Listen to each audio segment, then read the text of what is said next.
when safe was the trap. There was a bloke standing right in front of me who knew exactly how this story was going to fucking end, and I ignored him, not because he looked bitter, not because he looked angry, not because he looked unstable. He actually looked calm, too calm. The kind of calm you only get after someone has already dragged your nervous system behind a ute for years, and there's nothing left to panic with. He looked me dead in the eye and said, "Mate, you have no idea what you're getting yourself in for." And I remember thinking, yeah, right, you're the ex. Of course you're going to say that. Of course you think she's the problem. Of course you've got a story. 9 years later, I'd give anything to go back, buy that bloke a beer, sit him down, and ask one simple question: what the fuck happened to you? Because eventually it happened to me. Not exactly the same, worse in some ways. By the end of this relationship, there was cheating, CCTV, cameras being unplugged, missing footage, stories that didn't line up, arguments that felt like traps, accountability that never landed, a relationship where every serious issue somehow found its way back to being my fault. And finally, police, court, false allegations I dispute, a damaged reputation, a damaged career, a nervous system that looked like it had been wired by a drunk electrician with a grudge, and one question that kept looping in my head like a warning light that wouldn't turn off. How the fuck did I not see this coming? But that's the wrong question, because I did see it. Not all of it, not the ending, not the police, not the court, not the moment I'd be standing there trying to explain years of invisible pressure to people who only wanted the 3-minute version, but I saw pieces of it. Early, I saw the contempt, I saw the lack of empathy, I saw the strange little tests, I saw the way she could switch, I saw the warning from the bloke before me, I saw my own nervous system react. I just kept explaining it away. That's what this episode is about, not how someone hides the red flags, how you learn to defend them. Because a toxic relationship doesn't usually destroy you because you missed everything. It destroys you because you noticed just enough to feel uneasy, but not enough to leave. So you stay, you explain, you rationalize, you tell yourself it's stress, you tell yourself everyone has bad moments, you tell yourself they had a hard life, you tell yourself you're not perfect either, you tell yourself love takes work, you tell yourself you're being mature, you tell yourself you're being patient, and before long you're not in a relationship anymore. You're doing unpaid emotional labor inside a psychological demolition site, wearing a high-vis vest, wondering why the building keeps falling on you. Welcome back to the Mechanics of Toxic Relationships. I'm Daniel Harper, and this is the story I probably should have told properly a long time ago. Not the polished version, not the neat version, not the version where I pretend I handled everything perfectly. I didn't. I reacted. I lost myself. I stayed too long. I explained too much. I ignored warnings. I gave chances to someone who treated accountability like it was an optional extra. And by the end, I was staring at the wreckage of my own life thinking, at what exact point did I stop trusting my own fucking eyes? So let's start there. Not at the police station, not in court, not at the end, at the beginning. Because the scariest part of this story is not where it ended. The scariest part is how safe it looked when it started. This did not start with chaos. That's the first thing you need to understand. It didn't start with screaming. It didn't start with cheating. And it didn't start with police. It didn't start with me sitting in a courtroom wondering how the hell my life had turned into a badly written psychological thriller. Nah, it started with relief. And that's what makes these relationships so dangerous. The beginning doesn't feel like a trap. It feels like rescue. At that point in my life, I was not exactly operating at peak showroom condition. I had come out of a long-term relationship, a real one, a relationship where there was love, family, history, a child, and a future I genuinely wanted. When that ended, it broke something in me, not in a poetic way, in a very real, very ugly, very embarrassing way. I spiraled. I used drugs. I made stupid decisions. I fell in with people I had no business being around. I blew money. I avoided responsibility. I became unreliable, erratic, ashamed, and somehow still convinced I was handling things. I was in full self-destruct mode, and in the way only a damaged bloke can manage. I thought I was doing a decent job of hiding it. I wasn't. My life was a blown engine sitting on the side of the freeway with smoke pouring out of the bonnet, and I was standing there telling people, nah mate, just needs a service. Eventually something shifted, not a miracle, not some motivational movie moment where I stared at the sunrise and decided to become a new man. Just exhaustion. I got tired of being that version of myself, tired of the shame, tired of the excuses, tired of knowing my kids deserved better, and I was not showing up the way I should have. So I pulled my head in, I started rebuilding, I studied mental health, I studied alcohol and other drugs, I started working again, I tried to become useful again, tried to become proud of myself again, tried to become the kind of father my children deserved, and then, like many bad ideas that feel hopeful at the time, I started dating. That's where she came in. Online dating app, of course, because apparently my life needed a plot device. She looked sweet, nerdy even, not flashy, not chaotic, not wild, safe looking. That word matters, safe. She didn't come across like danger. She came across like the opposite of everything I just crawled out of. She had a nice house, clean, organized. A fridge stocked like an actual adult lived there. She had kids, a good mum vibe, stability, routine, friends, family. She looked like someone whose life had structure. And at that point, structure looked fucking beautiful. When you've lived in chaos, stability can look like love before anyone has earned it. We chatted, it flowed, she flirted, I flirted back, we met up. First date was great. 4-wheel driving down the beach, a fire that barely got going, drinks, laughing, talking shit, a kiss, nothing forced, nothing awkward, nothing that made me think, careful mate, this one comes with airbags deployed. I stayed the night, then I stayed another night because she asked me to.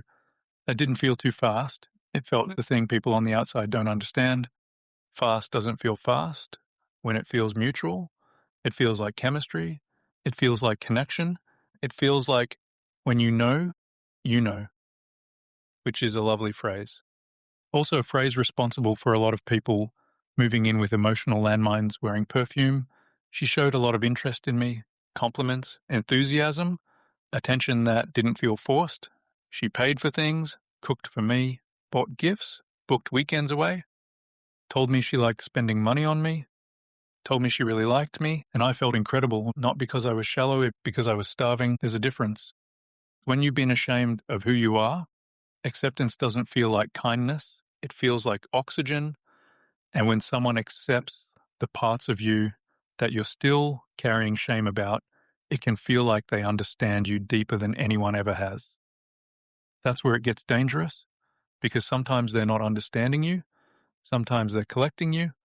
I told her about my past drug use. She didn't flinch. I told her about the ugly bits, the shame, the things I wasn't proud of. She listened. She validated. She made it feel safe to say out loud. And because it felt safe, I opened the drawer. Then another drawer. Then another. Before long, I'd handed over a full emotional workshop manual with wiring diagrams, fault codes, service history, and a section clearly marked, here's where it hurts. At the time, I thought that was intimacy. Now I'm not so sure. Because the most dangerous thing someone can learn about you is not your weakness. It's where you'll abandon yourself trying to prove you're not that person anymore. And I had a lot to prove. To myself, to my family, to my kids, to anyone who had ever watched me blow my own life apart. So when she didn't judge me, I didn't just feel accepted. I felt redeemed.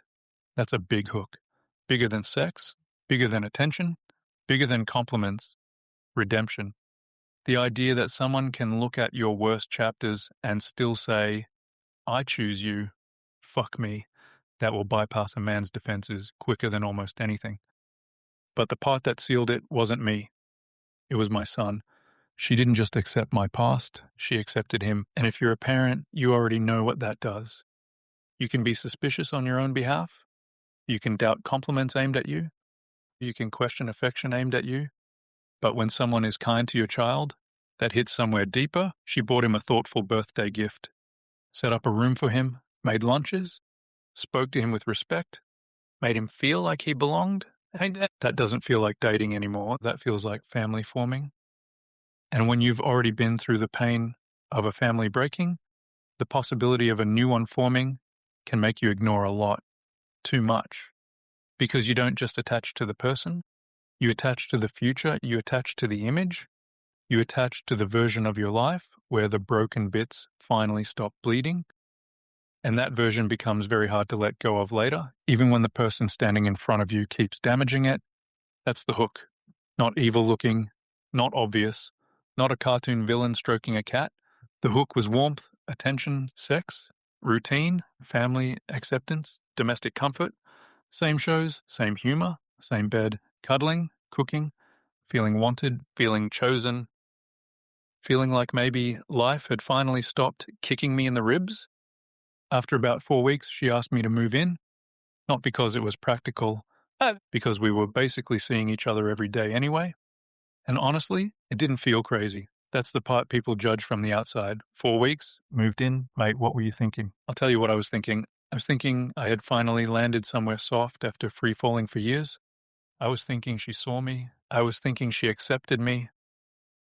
I was thinking she accepted my boy. I was thinking this might be the start of the life I'd been trying to rebuild. I was thinking the same thing a lot of survivors think before it all turns to shit. Maybe this is what love is supposed to feel like. But here's the brutal truth. Intensity is not the same thing as stability. Relief is not the same thing as safety. Being accepted quickly is not the same thing as being known deeply. And someone making room for you in their life is not the same as earning the right to have access to yours. But I didn't know that then. Or maybe I did. Maybe my body knew. Maybe my nervous system had already started taking notes while my brain was busy writing wedding speeches. Because there were little things, small things, nothing that looked big enough to leave over. That's how these stories really start. Not with the explosion, with the tiny noise in the engine you pretend you didn't hear. And one of the first loud noises came from her past, her ex. There was a story about him, obviously, that there always is. He cheated, he drank, he neglected her, he didn't want her, he didn't appreciate her. He left her feeling unwanted, and because I was being positioned as the opposite of him, I accepted the role. I was the homebody, the loyal one, the one who loved being around family, the one who wouldn't rather be at the pub, the one who would never make her feel unwanted.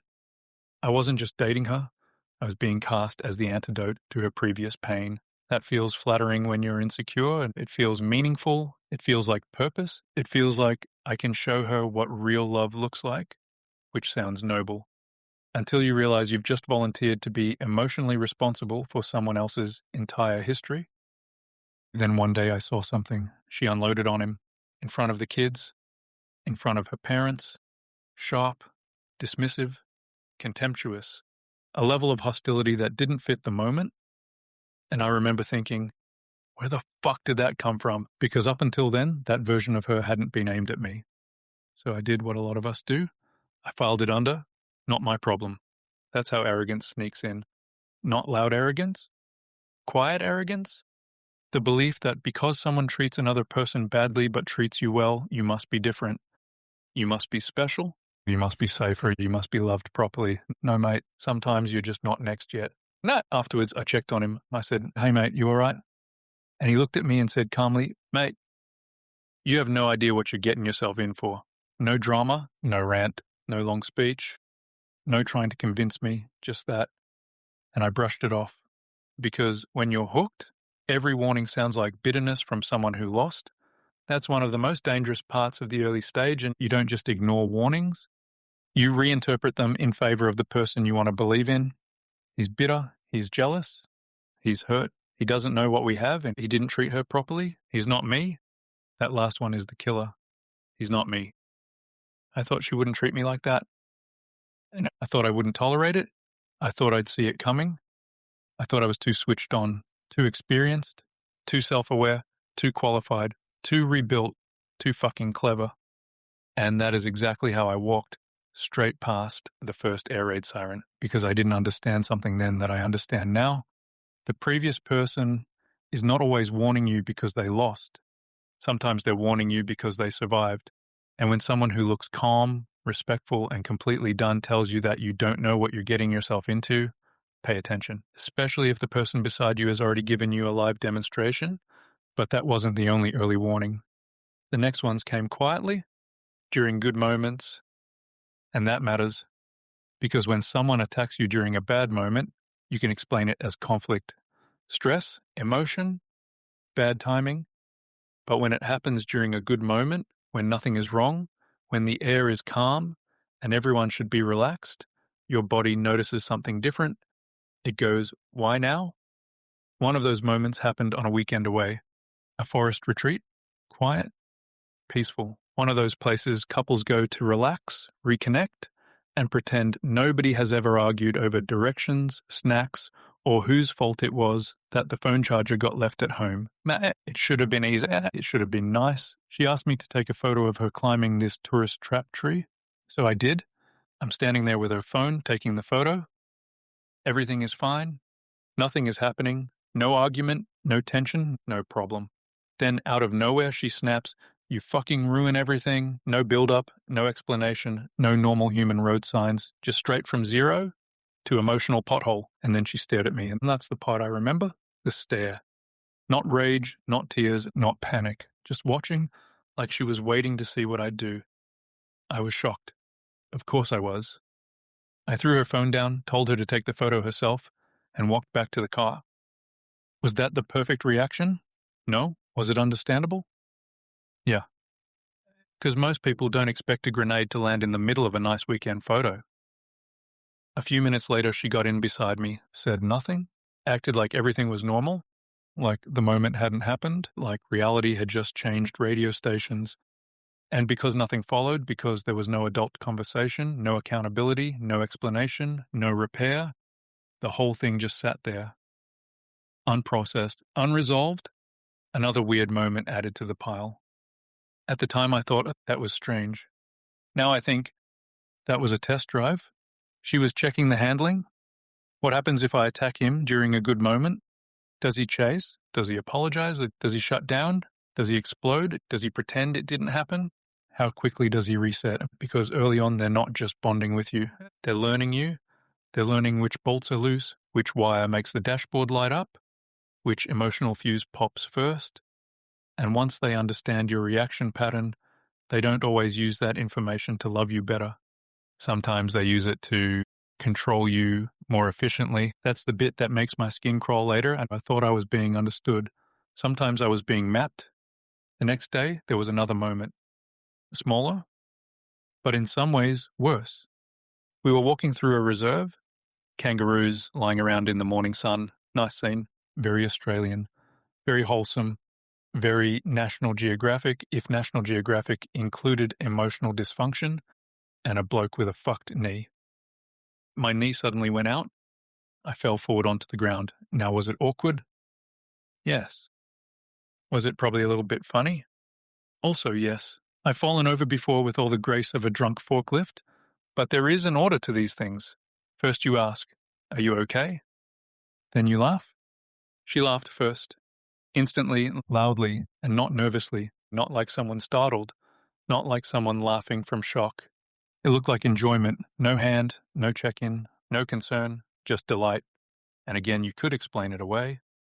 Maybe she didn't realize, maybe it looked funny. Maybe I'm being sensitive. Maybe it wasn't that deep.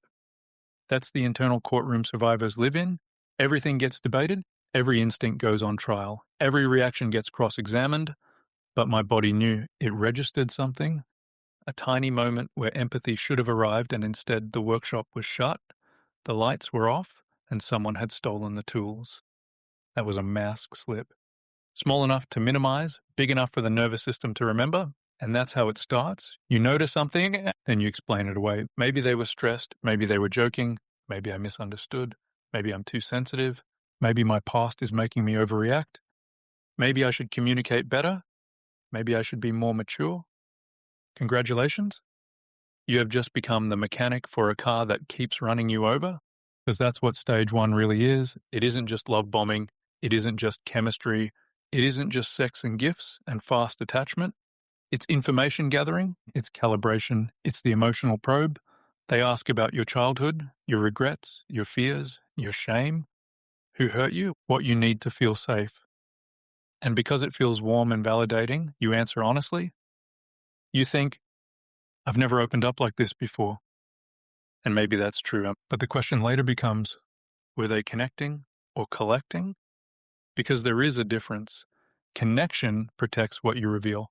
Collection stores it for later use. Connection says, thank you for trusting me. Collection says, good to know. At the time, it still felt like love. That's what people have to understand. It felt real. The good moments felt real. The laughter felt real. The domestic comfort felt real. The affection felt real. The family feeling felt real. And maybe some of it was. That's the uncomfortable part. Toxic relationships are not always fake from beginning to end. That would be easier. They are often built from real moments inside a damaging pattern. And that is what makes leaving so hard later. You're not just trying to escape the pain. You're trying to let go of the person who made the pain seem impossible. So stage 1 wasn't evil looking. It was powerful. Relief after chaos, acceptance after shame, belonging after loss, hope after self-destruction. And when you're in that state, intensity feels like intimacy, fast feels like fate, being chosen feels like healing. But the hook doesn't hurt you at first. It just makes sure that when the pain comes later, leaving feels like ripping out something that has already grown around your ribs. That's why this stage matters. Because the early days are not a side note.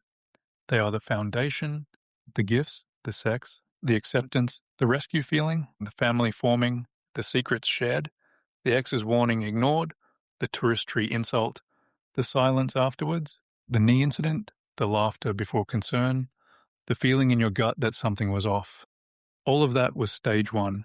Not just romance, not just connection, preparation. And the brutal truth is this.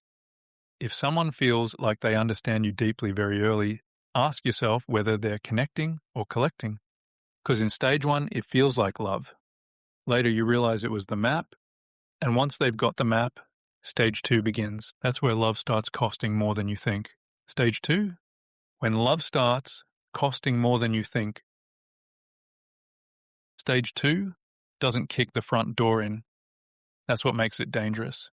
It doesn't arrive with a black cape, thunderstorm, and dramatic music. It arrives quietly, little costs, tiny adjustments, small moments where something feels off, but not off enough to justify making a big deal out of it. That's how it gets in.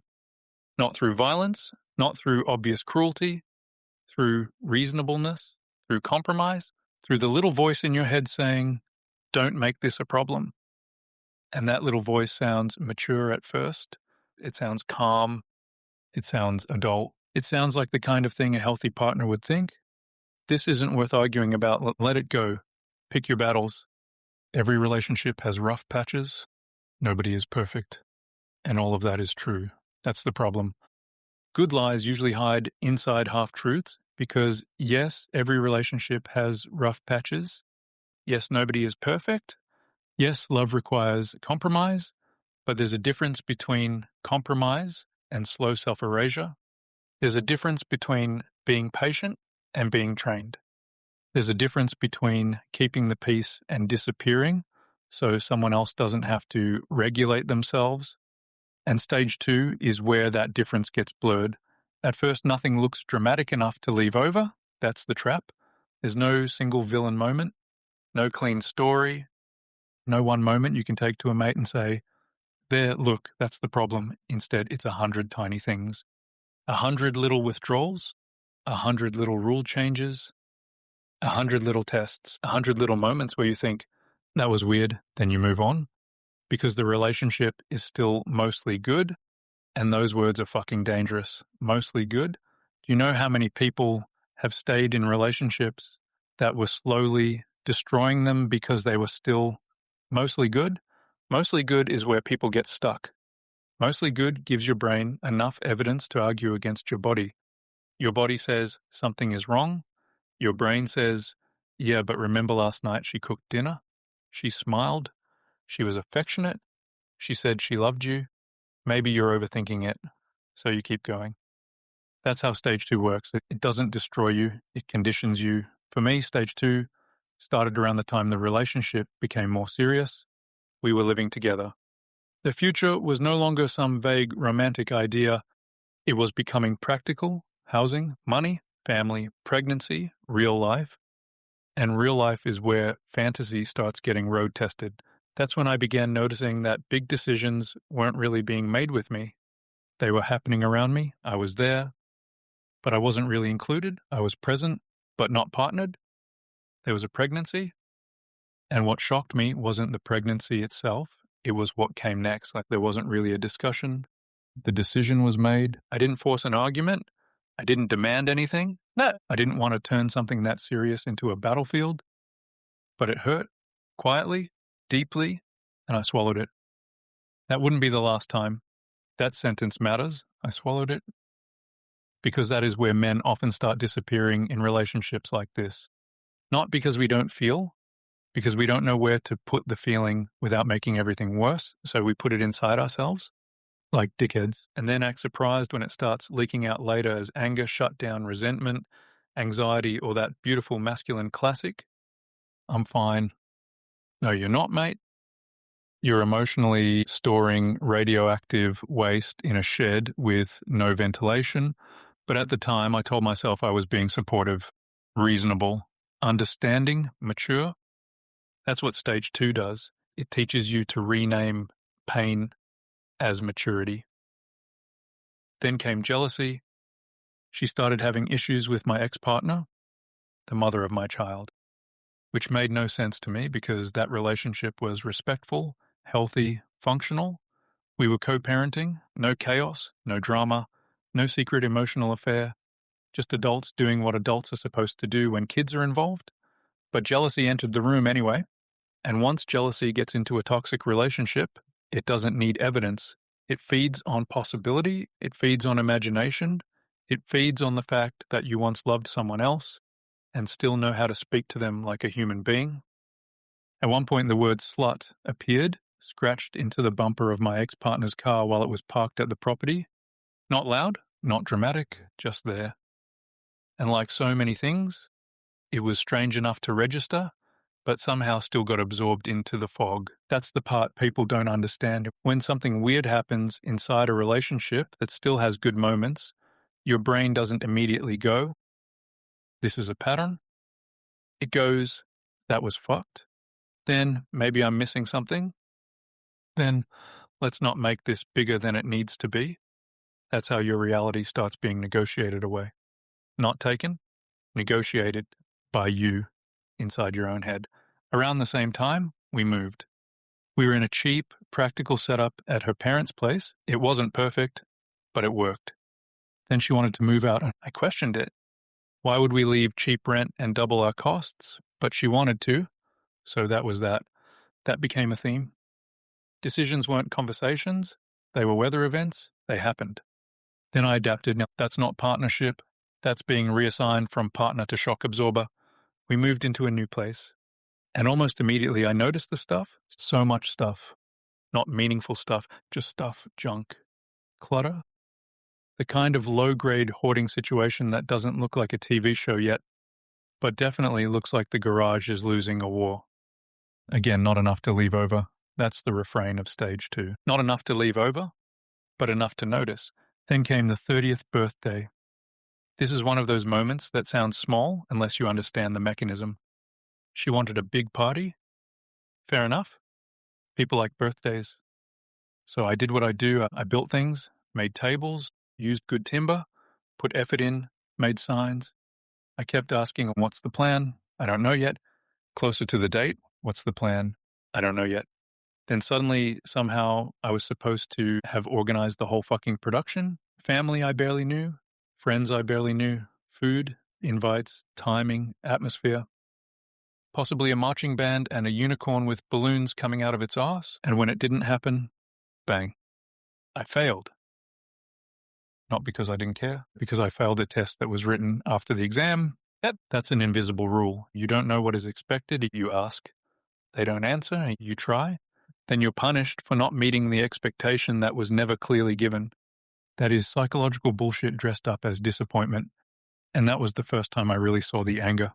The volatility, the inability to regulate when reality didn't match the fantasy in her head. Trying to talk to her when she was like that was pointless. She talked over me, constantly. Every conversation became a competition for airtime. If I tried to explain, she interrupted. If I tried to finish a sentence, she drove straight over the top of it. Her explanation? I'm just passionate. No, passion listens, domination talks, and that distinction matters because a lot of controlling people hide behind intensity. They say, I'm passionate, I'm emotional, I just care a lot, I'm fiery, I'm expressive. No, mate. If your passion requires everyone else to shut up, and that's not passion, that's a verbal forklift with no brakes. Around that time, something else changed. We stopped sleeping together. At first, it had an explanation. I snored. Her daughter was anxious. She needed to sleep near her. Fair enough. There are practical reasons couples sleep separately. Not every separate bedroom is a warning sign. But this wasn't practical. It became permanent, quietly, without a real conversation, like a temporary repair that somehow becomes the factory setting. I moved to a mattress in the lounge room, then that just became life. Again, notice the pattern, no direct decision, no mutual discussion, just drift. That's how stage 2 works. Things change without being named, and because they're not named, they're harder to challenge. Then the engagement ring ended up in a pawn shop, gone.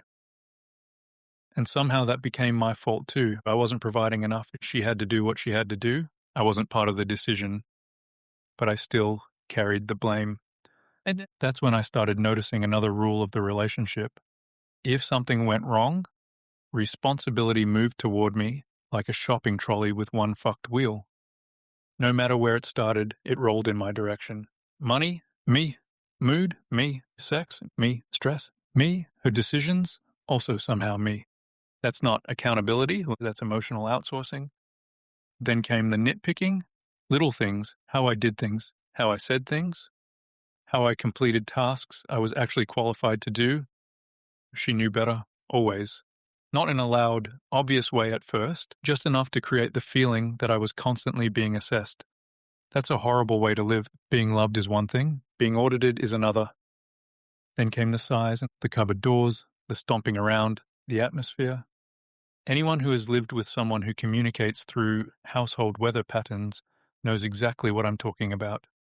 The sigh that fills the room, the cupboard door shut just a bit too hard, the footsteps that somehow have a tone, the silence that says, you should know what's wrong. So you ask, what's wrong? Different tone, different timing, gentler approach. What's wrong? Nothing. But nothing isn't nothing. Nothing is a loaded gun sitting on the kitchen bench, and now you're walking around the house trying not to bump the table. That is not peace. That is emotional surveillance, and then money became a constant issue. Bills didn't just get tight, they collapsed. Power cut off, gas cut off. Repeatedly, I'd give money for bills, and it would disappear elsewhere. The kids were in expensive schooling we couldn't afford. Pressure to provide ramped up quietly but relentlessly. So I started selling my stuff. Motorbikes, toys. My property went first. Mine always went first, and at the time, I framed that as sacrifice. That's what a man does. That's what a partner does. That's what a provider does. You protect the family. You keep the wheels turning. You fix the problem. But here's the thing. Sacrifice in a healthy relationship is shared. Sacrifice in a toxic system is assigned, and I was always the one assigned. Then the drinking increased. Then the prescription medication misuse started escalating, slowly at first, then not slowly. And anytime I tried to raise concern, the conversation didn't become about the behavior. It became about my delivery, my tone, my timing, my lack of empathy, her kids, her stress, her struggles, my qualifications. That one was a favorite because I had mental health and alcohol and other drug training. Apparently I should understand. Not challenge, not set boundaries, not question dangerous behavior. Understand, that is one of the nastiest tricks in the book. Weaponizing your empathy against you. You're caring, so you should tolerate more. You're qualified, so you should understand more. You've had your own struggles, so you should judge less. You know trauma, so you should absorb more. No. Understanding why someone is behaving destructively does not obligate you to stand in the blast zone. A mechanic can understand why an engine failed. Doesn't mean he puts his face near the fan belt while it's running. For over a year, we had no proper hot water. Read that again. Over a year. Gas cut off. Couldn't pay the bill, so I rigged up a portable LPG camp hot water system outside the bathroom window and ran a hose back over the bath so the family could shower. At the time, I treated that like problem solving, like resilience, like making do. Now I look back and think, mate, that wasn't a rough patch. That was the fucking dashboard lighting up like a Christmas tree. But when you're inside the system, you don't see the whole picture. You see the next problem, then the next, then the next. You're too busy putting out spot fires to notice you're living in a burning building. And every time I fix something, the system learned, he'll fix it. And that's the dangerous part. Your capability becomes part of the trap. Because if you can carry it, people let you. If you can fix it, people expect you to. If you can survive without support, people start acting like you don't need any. That's how strong people get used. Not because they're weak, because everyone knows they won't drop the load until their spine cracks. And mine was cracking, literally and emotionally. I was chasing weekend building work even though my body was fucked, trying to keep us afloat, trying to be useful, trying to be the man, trying to protect and provide, but the relationship wasn't stabilizing, it was consuming. There's a difference. A healthy relationship adds load sometimes. Life does that. Stress happens, bills happen, kids happen, health issues happen. But a toxic relationship doesn't just add load, it removes your recovery. You don't get rest, you don't get repair, you don't get appreciation that actually changes anything. You get crumbs, and fuck me, when you're starving, crumbs feel like a roast dinner. That's where intimacy started changing too. This part is hard to explain, but it matters. In the beginning, intimacy was alive, connected, present, mutual. There was eye contact, laughter, warmth, a sense of being with each other. Then something shifted. It didn't stop straight away. That would have been easier to understand. Instead, it became distant, mechanical. Like the act was still there, but the connection had quietly packed a bag and left through the side gate. There were moments where she'd stare at me with this strange blankness I couldn't understand, then say something generic, I love you, but it didn't feel like connection. It felt like a line being delivered, like one of us wasn't fully there. And again, that's hard to explain to someone who hasn't lived it. Because from the outside, people think, well, you were still having sex, yes, and a car with no oil can still run for a while too. Doesn't mean it's not eating itself alive. Eventually, warmth became unpredictable. Coldness, distance, tension, then suddenly affection, cooking, gifts, sex, praise. Just enough to reset hope. That's intermittent reinforcement. That's hope rationing. The good moments don't disappear, they become unpredictable. An unpredictable reward doesn't weaken attachment, it strengthens it. That's why people stay, not because it's always bad, because sometimes the original version comes back just long enough to make you think, there she is. That's the person I fell in love with. Maybe we're turning a corner. Maybe I just need to be more patient. Maybe the stress is lifting. Maybe it'll get better now. Then it disappears again. And now you're not living in love. You're waiting for a delivery that only arrives when you're about to cancel the order. That's stage 2. Love doesn't vanish. It narrows. Affection doesn't stop. It becomes conditional.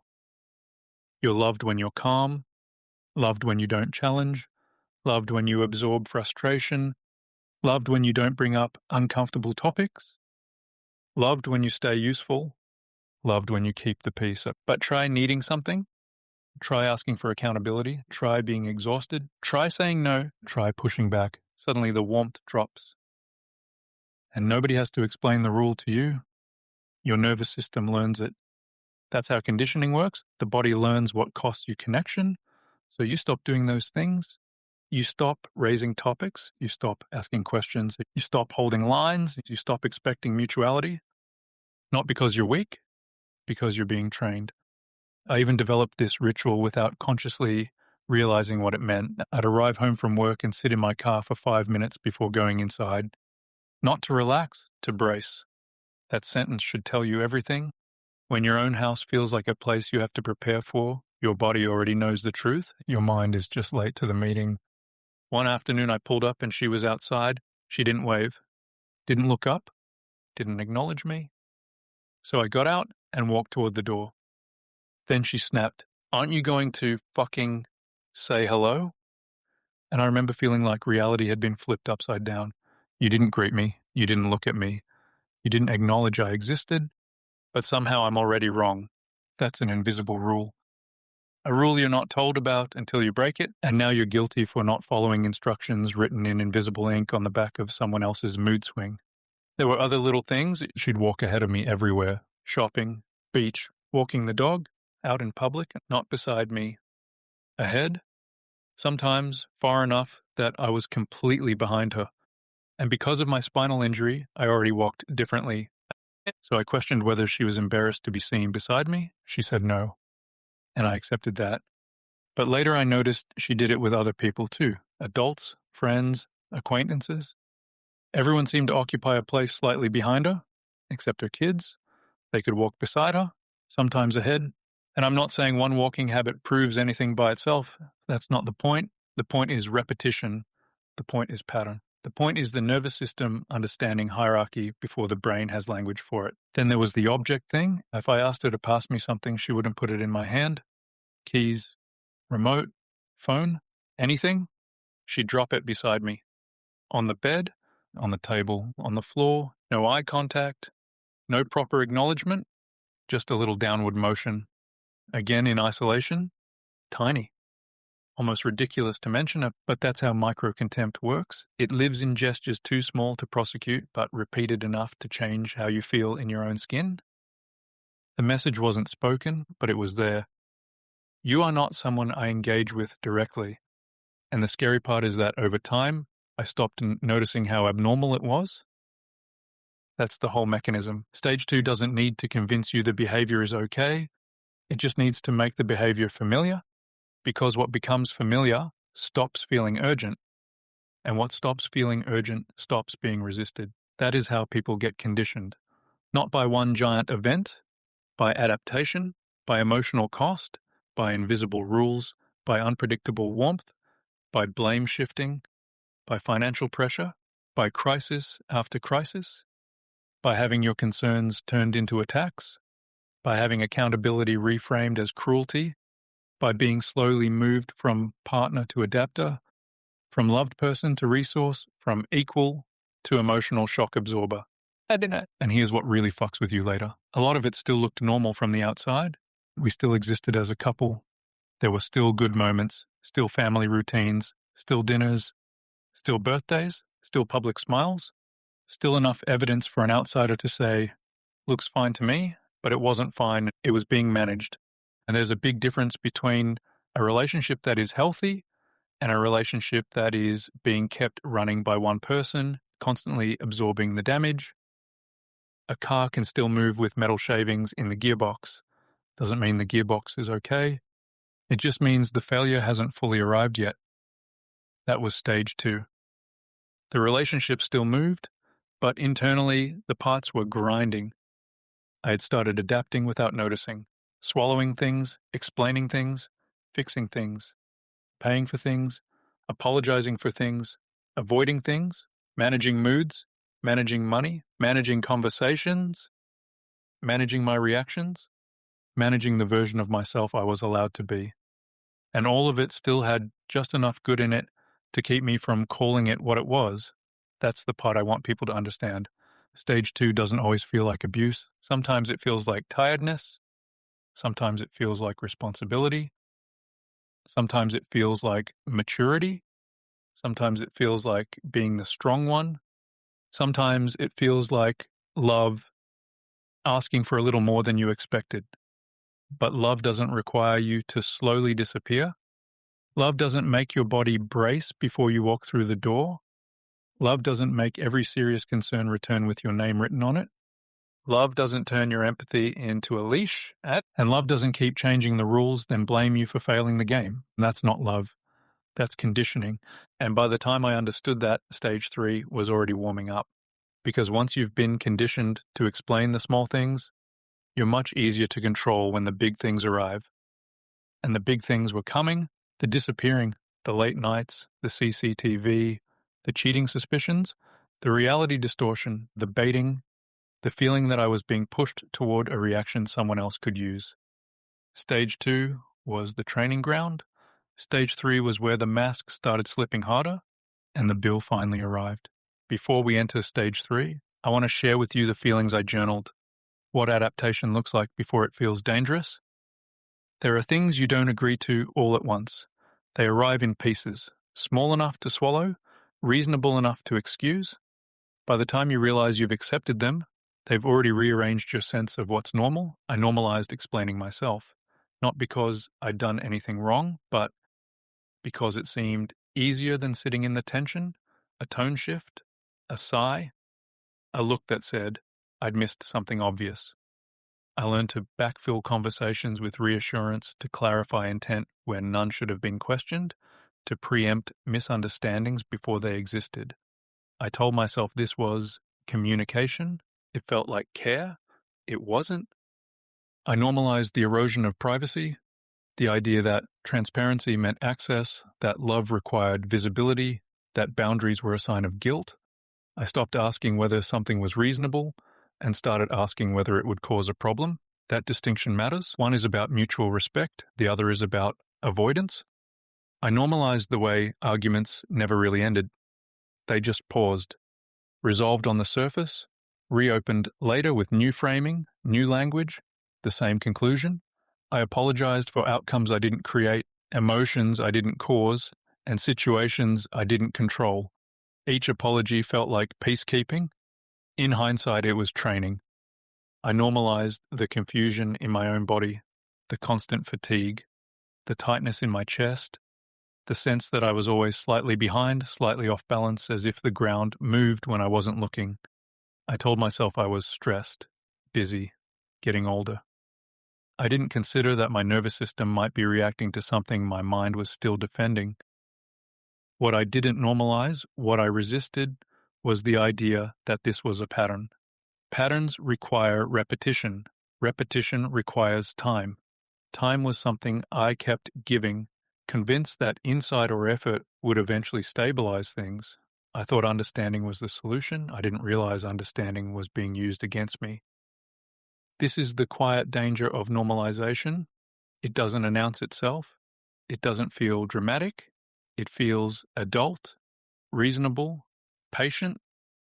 It tells you that you're growing, adapting, compromising. Only later do you notice how much of yourself is missing from the equation. By the time I began to question whether this was healthy, the question itself felt disloyal. That should have been the fucking answer. Stage 3, when the mask slips and the bill arrives. Stage 3 is where the relationship stops whispering. It starts speaking, not honestly, not clearly, but loudly enough that you can't keep pretending the engine noise is normal anymore. This is the stage where you stop asking, is something wrong? And start asking, how the fuck did it get this bad? Because by stage 3, the warmth that kept you hopeful is gone or rationed. The rules you learned in silence are now enforced. Cost of staying is no longer theoretical, it's in your body. Your bank account, your sleep, your work, your friendships, your nervous system, your face, your posture, the way you walk into your own house like you're entering a room where something might explode. This isn't where the relationship suddenly falls apart. This is where you realize it has been falling apart for years and you've been the poor bastard holding the bonnet down while the engine underneath is on fire. By stage 3, you're no longer confused, you're bracing, and somewhere deep down, even if you can't say it yet, you know one thing for sure. You're about to be blamed for all of it. At this point, we were both working together.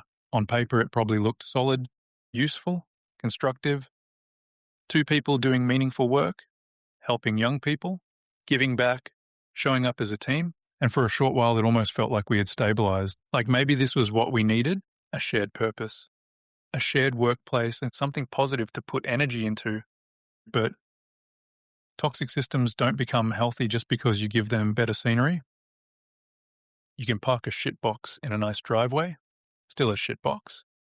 And slowly, the same patterns started showing through again. The jealousy came back, Not subtle jealousy either.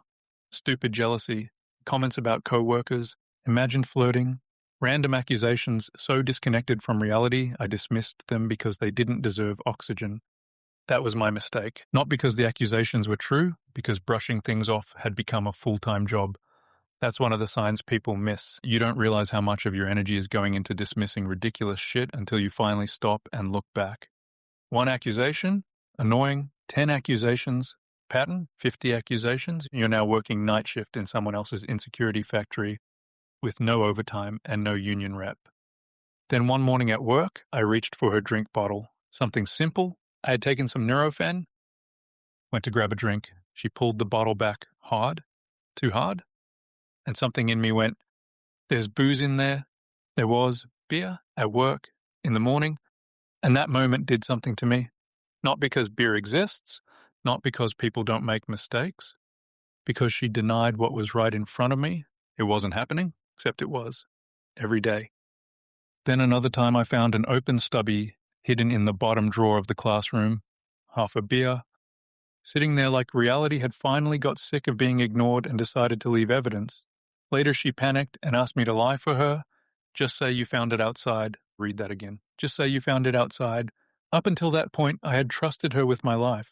I genuinely believed she was honest. Maybe messy, maybe difficult, maybe stressed, maybe avoidant, but honest. And catching her in something so blatant cracked something in my head. Because if someone can lie when the truth is sitting in a drawer, what else are they lying about? That's when reality starts getting slippery. Not because you're paranoid, because the world you're being asked to accept no longer matches the world in front of your eyes. And when you challenge it, you don't get clarity. You get word salad, long looping conversations that lead absolutely nowhere, sentences without endpoints, deflections wrapped in emotion, emotion wrapped in accusation, accusation wrapped in a side quest from 2017. You start with, why is there beer hidden at work? And somehow 20 minutes later you're defending your tone, your car parts, your childhood, the economy, and some comment you apparently made 3 years ago near a toaster. The goal isn't resolution. The goal is exhaustion. That's what I didn't understand at the time. I thought if I explained it better, we'd get somewhere. I thought if I stayed calm, we'd get somewhere. I thought if I used the right words, the right tone, the right timing, we'd get somewhere. But you can't get somewhere with someone who benefits from the conversation never arriving. Eventually, I'd snap. I'd get angry. I'd swear. I'd call her names. I'd say things like, stop being a cunt. Stop fucking lying to me. And I'm not proud of that. I'm not going to sit here and pretend I floated through this relationship like some trauma-informed monk with perfect breathwork and a fucking gratitude journal. I didn't. I reacted. I got worn down. I got baited. I got spun in circles until restraint became theoretical. But here's the part that matters. My reaction didn't appear out of nowhere. It came after hours, months, years of being pushed, confused, dismissed, lied to, redirected, guilted, and made responsible for things that were not mine. That doesn't excuse every reaction, but context matters, because without context, a reaction becomes a headline, and that is where these relationships get dangerous.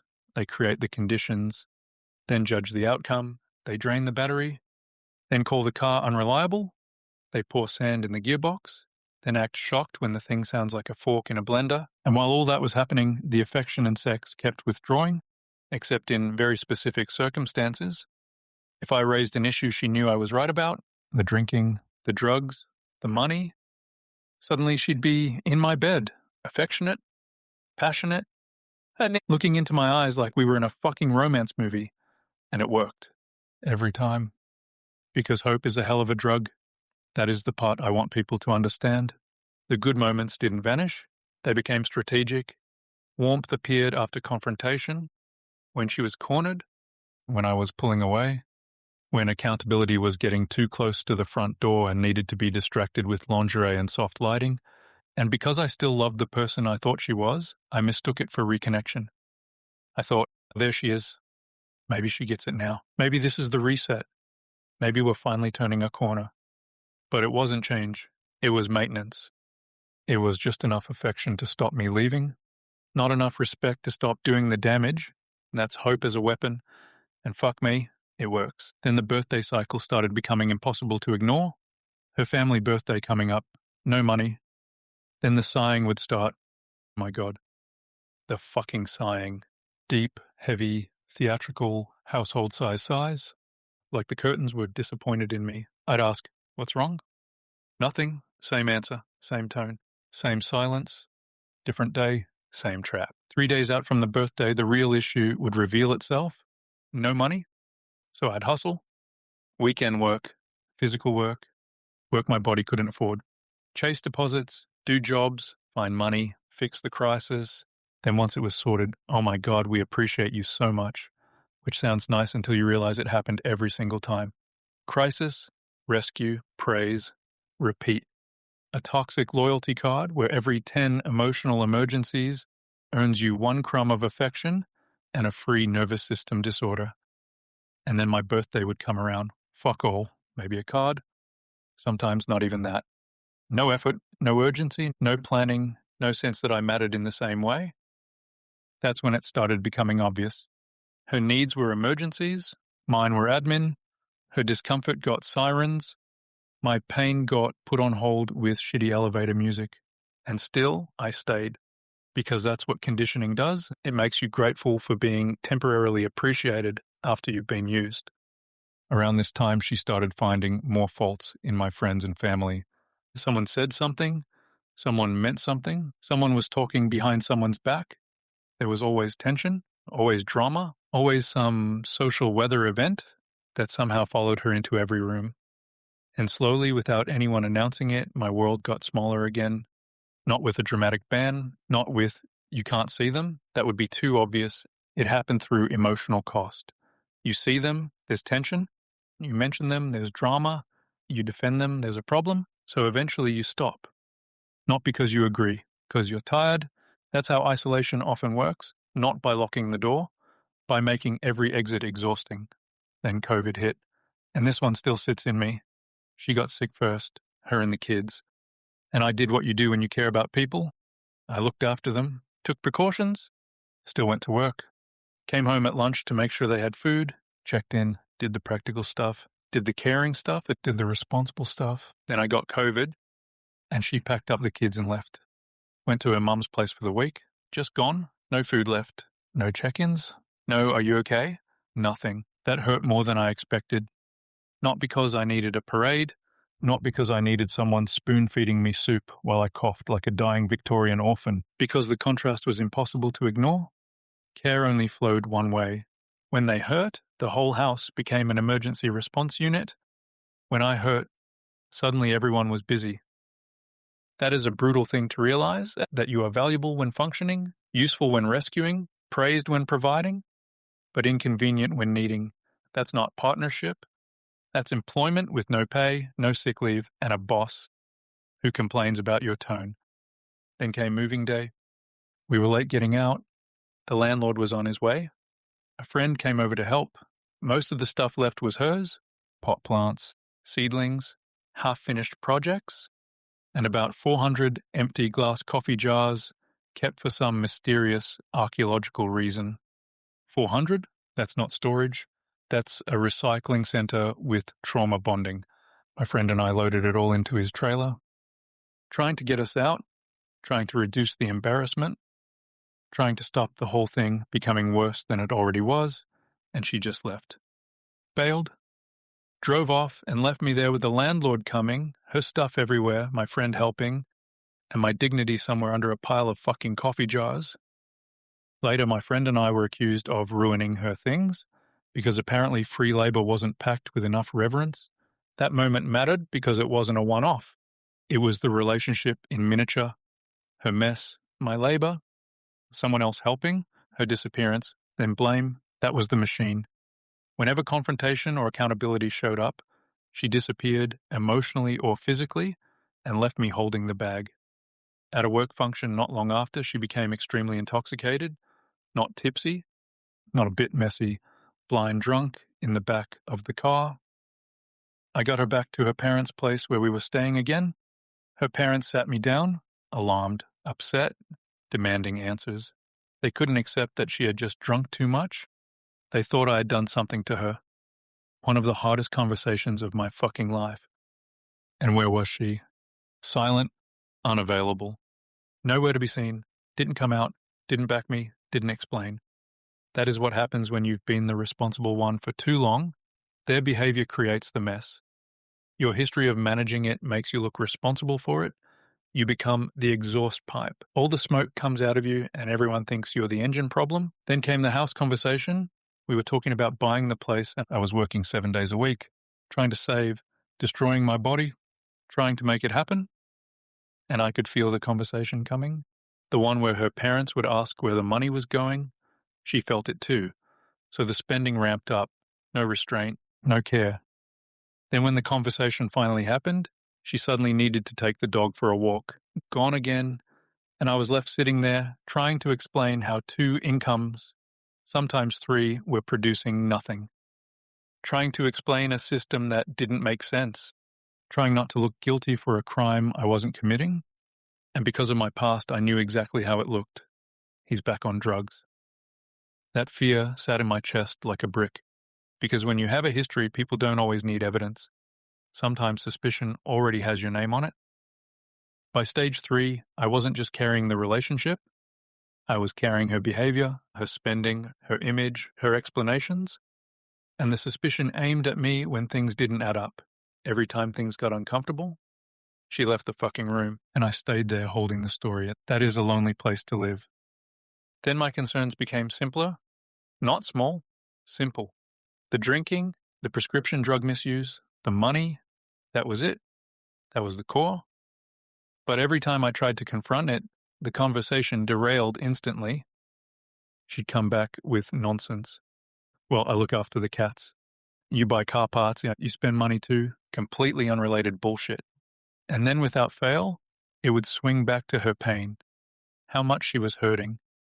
How hard everything was for her. Why she had to do these things. How I wasn't providing enough. How I wasn't fixing it fast enough. How I wasn't making her feel wanted enough. And the more the substance use escalated, the more grandiose and contemptuous she became. More criticism, more entitlement, more looking down at me. Like I wasn't a partner anymore. I was a faulty appliance. She was annoyed, hadn't fixed itself. Something changed in me then. I stopped trying to talk things through, stopped explaining, stopped believing anything would land. I still supplied, because if I didn't, the mood became unbearable. But internally, I was done. That is a strange place to be. Still physically there, still paying, still working, still fixing, still showing up. But emotionally, something has detached. Not because you stopped caring, because caring has become too dangerous. Near the end, I held my ground once. I set a boundary. I didn't give in. She had abused a lot in one hit, and I refused to bankroll it. She didn't go to work for 3 days, so now I wasn't just worried about her. I was worried about losing the house. That is how the trap works. Set a boundary, and the system threatens collapse. Then suddenly, your boundary becomes the danger, not the behavior that made the boundary necessary, your boundary. Around this time, we moved into a small 2-bedroom cottage, a place offered to me by a client I'd done work for. She gave both bedrooms to her kids. I had no say, or if I did, it wouldn't have mattered. She slept on a mattress on the lounge room floor. Out the back was a half-done room. So I did what I do. I built, divided it, put up walls, made a 3rd bedroom for us. She wouldn't sleep in there with me. That's when things really collapsed. Sex stopped completely. Affection disappeared. She would leave the house for hours at a time. 3 hours? 4 hours. No explanation. Sometimes just walking out without saying goodbye. We barely argued anymore. Not because things were better, because it was pointless. I had given up. Looking back through my messages later, I counted something like 140 messages from me. Different tones, different approaches, and different words, all saying the same thing. Please slow down. Please cut back. This is killing me, and it was. That sentence isn't dramatic, it's literal. My body had been trying to tell me for a long time what my brain wasn't ready to accept. By the time we were living there, things were properly fucked. I had just landed a new job as a trainer and assessor. Better money, better conditions, something I wanted to be good at, something I cared about, something that mattered to me.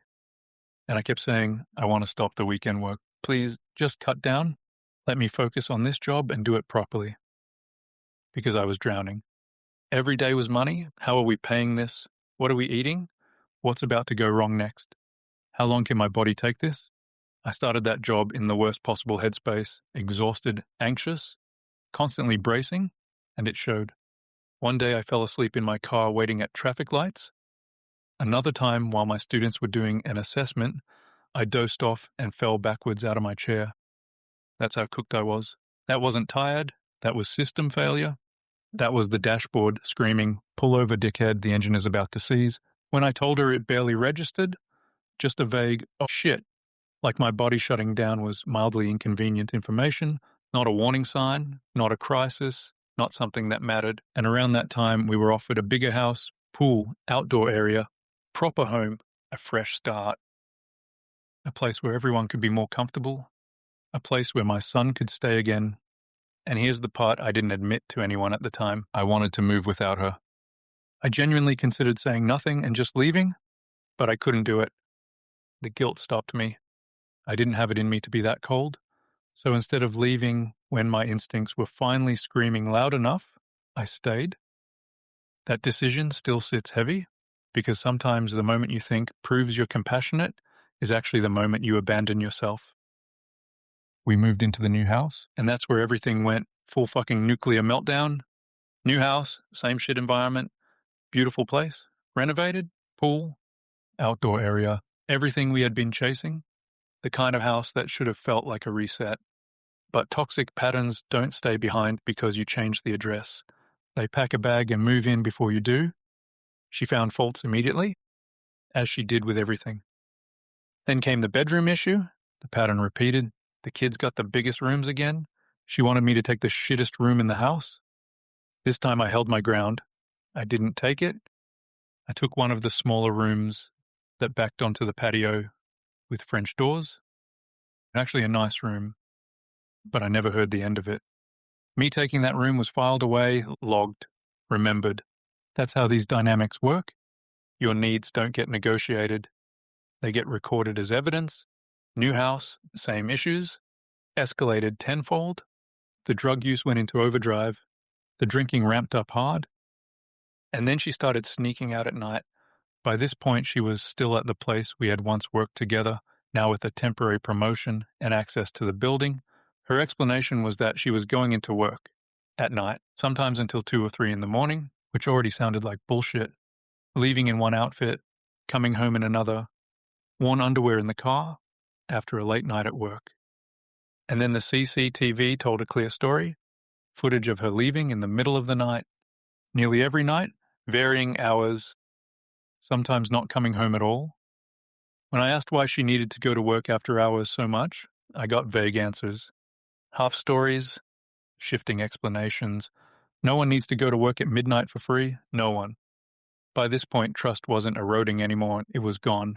What replaced it was vigilance. Watching, waiting, trying to piece together a reality that kept slipping out of reach. That is a horrible place to live, because by then you're not just suspicious, you're trying to survive the psychological pressure of knowing something is wrong while still being treated like you're unstable for noticing. That's when stage 3 really ends. Not in confusion, in recognition, the sickening realization that the person you are living with is no longer safe. Emotionally, financially, physically. And then came one of the moments someone else actually saw. I was sitting on the decking with a former colleague, a genuinely kind, gentle bloke. She pulled into the driveway with the kids in the car. Before I could even stand, she stormed toward the gate, kicked it open and barked, "You could open the fucking gate for me?" The hostility was jarring, disproportionate, completely unnecessary, and my colleague just stared, stunned. That moment mattered. Not because it was the worst thing she ever did, not even close, but because someone else heard the engine knock. I didn't need to explain it. I didn't need to diagnose it. I didn't need a PowerPoint called Covert Narcissistic Dynamics and the Gate Incident, a case study in being treated like a defective butler. I just saw his face change. That is what exposure often looks like. Not fireworks, not a courtroom confession, Not the heavens opening while Morgan Freeman narrates your vindication. Sometimes it's just a gate, a tone, a look on someone else's face, a tiny moment where your nervous system goes, there it is, someone else saw it, and that matters. Because toxic relationships don't just injure you, they make you doubt the injury. They don't just punch holes in the boat, they convince you you're dramatic for mentioning the water. So when someone finally sees even one piece of it, it feels like oxygen. But stage 3 is not really about public exposure. It's about what happens privately when control replaces connection. By this stage, the effort to appear reasonable starts fading. Patience drops. Warmth becomes rare. Irritation becomes default. You're no longer dealing with subtle shifts. You're dealing with exposure. The behaviors you once rationalized become impossible to ignore. Conversations stop being about truth or resolution. They become circular, emotionally loaded, impossible to finish, designed to exhaust. Facts don't land. Logic doesn't matter. Your feelings get buried under theirs. The goal is not understanding it. The goal is wearing you down until you disengage. And when you finally snap, that reaction gets kept as proof that you're the problem. Then comes false accountability. And this part really fucks with your head. They say the right words. I'm sorry, I'll do better. I know I hurt you, but nothing changes. The apology is delivered just convincingly enough to reset hope, not trigger change. It feels like progress. It's actually maintenance. Then comes hope as a weapon. Affection and sex don't disappear. They get strategic. Warmth appears after confrontation. When they're cornered, when you're pulling away, it's not intimacy anymore. It's leverage. Your nervous system starts chasing those moments like they mean something permanent. They don't. They're just there to keep you from leaving. Then comes projection and blame transfer. Their drinking becomes your fault. Their drug use becomes your fault. Their spending becomes your fault. Their instability becomes your fault. Your tone, your timing, your expectations, your lack of empathy, your failure to understand, your failure to provide, your failure to adore, your failure to repair damage you didn't create. You start explaining yourself to someone who has no intention of understanding you. And then comes devaluation. You're no longer a partner. You're an inconvenience, a resource, a problem to manage. Your needs are selfish. Your limits are failures. Your exhaustion is weakness. Your reaction is evidence. The relationship becomes one-directional, and you are the one expected to keep it running. That's stage 3. The mask doesn't fall off completely. It slips again and again. Enough for you to see what's underneath. Enough for your body to know. Enough for your mind to start panicking, but not enough for the outside world to understand.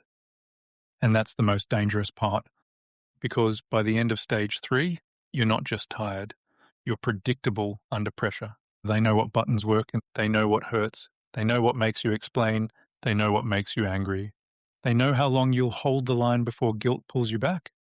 They know how to provoke you without leaving obvious fingerprints. And if stage 1 was where they mapped you, stage 3 is where the map starts getting used. That is why stage 4 doesn't start with a fight. It starts long before the fight. It starts with the story being built, the reactions being logged, the context being stripped, the evidence being selected, the cameras being involved, the truth becoming editable, and the moment someone decides the love story needs an ending where you play the villain, by the end of stage 3, the relationship is already over. The body knows it, the mind is lagging behind, and the fucking consequences are lining up quietly. That's where stage 4 begins. The incident, the discard, the footage, the police, and the moment the story gets weaponized. Stage 4, the cost of staying too long. Stage 4 is where the bill arrives. Not the emotional bill, that's already been draining your account for years, not the physical bill. Your body has already been sending invoices through fatigue, chest tightness, sleep problems, anxiety, nosebleeds, and that beautiful little survival habit where you sit in your car before going inside your own house. No, stage 4 is where the bill becomes permanent. Records, police, statements, allegations, court, work, reputation, family, people looking at you differently, people speaking to you carefully, people suddenly acting like you've become dangerous overnight, when the truth is you've been slowly disappearing in front of them for years and nobody saw the fucking smoke. That's stage 4. This is the cost of staying too long. And I don't say that as some neat inspirational lesson. I say it as a man who paid for it. Because when you stay too long, you don't just lose time, you lose context, you lose credibility, you lose the ability to explain yourself cleanly, you lose the calm version of yourself that people expect to see when they're deciding whether you sound believable. You lose the clean timeline, you lose the simple story, you lose the version of you who could have walked away early and said, "This is not healthy." Instead, you stay, you adapt, you explain, you repair, you rescue, you swallow, you tolerate, you get worn down. Then one day, after years of being slowly dragged across concrete, you finally react. And that reaction becomes the only thing anyone wants to talk about. That is stage 4. Years collapse into minutes. Patterns disappear. Escalation vanishes. Provocation gets erased. Your exhaustion, not relevant. Your restraint, not relevant. Your attempts to leave, slow things down, set boundaries, ask for change, beg for peace, not relevant. The lies, not relevant.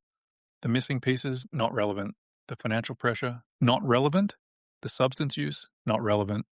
The cheating signs, not relevant. The cameras, not relevant until they are useful. Only the moment survives. One moment, one frame, one reaction, and suddenly your entire life gets edited around it. That is the cost of fucking staying too long. By the time stage 4 arrived, the relationship was already dead. It just hadn't been formally buried yet. The final months were different. She was emotionally gone, disengaged, distant. There was a noticeable shift in how she presented herself, more time on the phone, more unexplained absences, more sneaking out at night, less basic interaction, no real greetings, no shared meals, no emotional support. No practical support, just 2 people living in the same house while one of them kept working, providing, stressing, breaking, and trying to hold the roof up while the other kept disappearing through the cracks. I was working extended hours, still trying to keep everything afloat, still trying to focus on a job I actually cared about, still trying to function while my body was clearly starting to revolt. And around that time, I started getting physical symptoms that made no sense until later. Nocturnal nosebleeds, anxiety about everything, seeing family, seeing friends, sleeping, existing, constant fatigue. The kind of fatigue that doesn't feel like tiredness. It feels like your soul has been run through a fucking parts washer. And here's the thing, those symptoms stopped after I left the household. That tells me something now. My body knew. My body had known for a long time. My mind was just still trying to defend the relationship. That's one of the most dangerous things about staying too long. Your body starts telling the truth while your brain is still doing PR. Then came the cameras. A few weeks before the incident, she was pressuring me to reset the CCTV cameras from the previous occupants so we could have access to recorded footage. At the time, that sounded reasonable enough. Privacy, security, normal concern, nothing that screamed danger. In typical male fashion, I didn't make it a massive priority. Not because I refused, because it was one more thing on a list of things, and by that point, my life was already a fucking triage ward. Then came the story. She told me the neighbor's daughter had said the previous occupants had been broken into, our landlord. So I spoke to him and he was confused because according to him, he had never been broken into. When I asked her about the claim, she called him a pedophile and a liar, just like that. Then there was another claim that her kids had seen a teenager walk right up the driveway looking around the property, so I set up the cameras. After work, texted her the login and passwords. Less than 48 hours later, the incident happened. And I need to be careful here because this is not me pretending I handled everything perfectly. I didn't. Physical contact happened. I acknowledge that. I do not sit here proud of every reaction I had. I am not trying to make myself the flawless victim. If you want a clean hero and a cartoon villain, wrong fucking channel. This is real life. Real life is ugly. Real life is complicated. Real life is what happens when 2 people are inside a pressure cooker, but only one person's final reaction gets photographed and pinned to the wall. One evening she came home late. She woke me claiming she didn't have a key, despite having one. An argument followed near the front entrance of the house. I don't clearly recall the full sequence without reviewing the footage that was later provided by police. That sentence matters because by that point I wasn't just angry, I was exhausted, sleep-deprived, suspicious, run down, mentally overloaded, living in a house where reality had become something I had to investigate. The next day I tried to talk about it. She acted like nothing had happened, no real repair, no proper conversation, no meaningful accountability, just reset, like all those earlier moments, like the tourist tree, like the sudden insults, like the emotional grenades that exploded and then magically disappeared, except now the stakes were higher. I was ashamed of my actions, genuinely upset by what I had done. Then the next night she came into my room and initiated sexual contact, and I found that disturbing because after serious conflict, after something that should have required reflection, discussion, repair, distance, something, anything, the relationship suddenly shifted into intimacy. And if you've been listening to this whole story, you already know why that fucked with my head. Because by then, intimacy had already become part of the reset system. Conflict, confusion, sex, hope, silence, repeat. Except this time there was footage, or at least some footage. The CCTV cameras had recently been reconnected, giving both of us access to recorded events. Later I discovered that only a portion of footage from a prior altercation had been retained. The remainder was missing. That detail still makes my stomach turn. Because when pieces are missing, the story changes. Not always because someone has to invent a whole new reality. Sometimes all they have to do is keep the right piece and lose the rest. That's the edit. And in stage 4, the edit matters more than the event. Then, during a discussion about prescription medication misuse, she disclosed that she had footage of the prior incident. And she said words to the effect of, "If I ever go missing, everyone will know it was you." I didn't understand that properly then. I fucking understand it now. Because that is not a normal thing to say inside a relationship. That is not communication. That is narrative planting. That is a line being placed in the soil so it can grow later if required. At the time, I was still too deep in the fog to understand the shape of what was being built around me. That's another cost of staying too long. You can see the bricks. You just don't realize it's a cell until the door closes. After the incident, we stayed in the same house for another 2 months.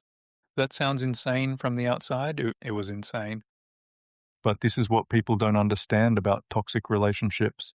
The ending is not always immediate. Sometimes the relationship is over emotionally, morally, psychologically, physically, and spiritually, but the logistics keep dragging the corpse around the house.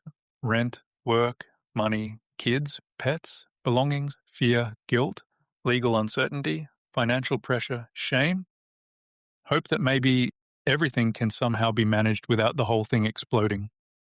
So we stayed, and any time I tried to address the issues in the relationship, that incident became the shield. The moment I was ashamed of became the tool used to shut down everything else. The drinking, but the incident. The drugs, but the incident. The disappearing, but the incident. The money, but the incident. The cheating signs, but the incident. The cameras, but the incident. That is the brutal power of stage 4. Once you have a moment that can be used against you, accountability never has to land again.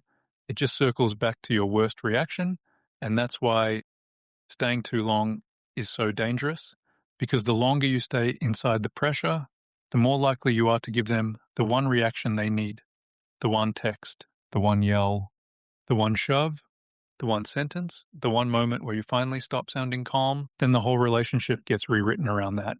I mentally disengaged. I was done, but I kept working, kept managing financial obligations, kept trying to keep things functioning because that's what I had been trained to do. Meanwhile, the stresses kept stacking: private school fees, money pressure, continued substance misuse, repeated unexplained absences, lies, betrayal. And then came the camera unplugging. I discovered CCTV had been unplugged. There was footage of her disconnecting cameras before sneaking out. That mattered. Because by then I had suspicions, not vague insecurity, actual things that didn't line up. Late nights, work explanations that made no sense, outfits changing, underwear in the car, footage of her leaving at strange hours, sometimes not coming home, stories shifting, trust gone. So when I discovered footage of her disconnecting cameras before sneaking out, I confronted her. And I ended the relationship. I wasn't angry or yelling, but I did threaten to show everyone the footage of her unplugging the cameras and sneaking out. That threat changed everything because exposure is dangerous to someone who survives on narrative control. It wasn't just that I ended the relationship, it was that I threatened the image. That is the part people need to understand. Sometimes the punishment doesn't come when you're being abused. It comes when you stop protecting the mask. I would pay dearly for that threat. I sent a message requesting that she vacate the property while I was at work over the long weekend. The property had been offered to me by the landlord based on professional work and trust. That night I went to sleep. The next day I went to work. Then I came home. She was not there. But the police were. That sentence still feels unreal. She was not there, but the police were. And that is the moment the relationship stopped being a relationship and became a system. Police informed me they were taking me into custody. I was shown CCTV footage from approximately 2 months earlier. That was the first time I fully understood what footage existed and how it appeared. Additional allegations were presented, including claims of multiple assaults that I deny occurred. And right there, everything changed, because now I wasn't trying to explain a relationship anymore. I was trying to defend myself against a version of me that had already been written down. And that is a very different thing. When you are inside the relationship, you still think context matters. You still think people will want to know the whole story. You still think if you can explain the pattern, the pressure, the provocation, the missing footage, the substance misuse, the sneaking out, the cheating signs, the years of financial chaos, the exhaustion, the attempted conversations, the messages begging for change, the collapse of your body, then people will understand. But systems do not investigate relationships, they process incidents. And once the story enters a system, it runs on language. Fear, unsafe, control, violence, risk. Those words don't need to carry the full emotional truth of the relationship. They just need to be written down. Once they are written down, police act. Courts respond, employers distance, friends hesitate, families choose sides, and the story starts moving before you've even found your shoes, literally. While being arrested, I had chest pain. I requested medical assistance. I was transported to hospital under police supervision for around 11 hours. Very low oxygen saturation, irregular heart rhythm, then discharge. Watch house. Held for hours, magistrate. And by then I wasn't just emotionally cooked. My body had finally said, enough. But it didn't say it in a quiet room with someone holding my hand. It said it under fluorescent lights, under supervision, while paperwork moved around me like I had become a problem to manage. That is stage 4. Your humanity gets converted into administration, forms, conditions, risk, statements, timelines. Protective bail conditions were granted, preventing my return to the residence, and I need to be clear, for me that was self-protection too. I did not want to go back. I knew that returning to that house, that relationship, that loop, would destroy whatever was left of me. So the condition that kept me away also became the fence I could not build for myself earlier. That's a fucked up sentence, but it's true. Sometimes the first boundary that actually holds is the one written by a court. Not because it understands you, because you are too broken to enforce it alone. I left custody wearing shorts and a paint-stained t-shirt I had quickly put on when taken. No shoes, no phone, no cash. That image still says everything. A man who had worked his ass off for years, provided, fixed, carried, hustled, sold his things, rigged hot water, worked through pain, tried to keep a family afloat. And at the end, he walks out with no shoes, no phone, no cash, and his name on paperwork he never imagined would exist. That is the cost of staying too long, not because leaving early guarantees safety, it doesn't, but staying until you are reduced to your worst moment gives the story time to turn against you.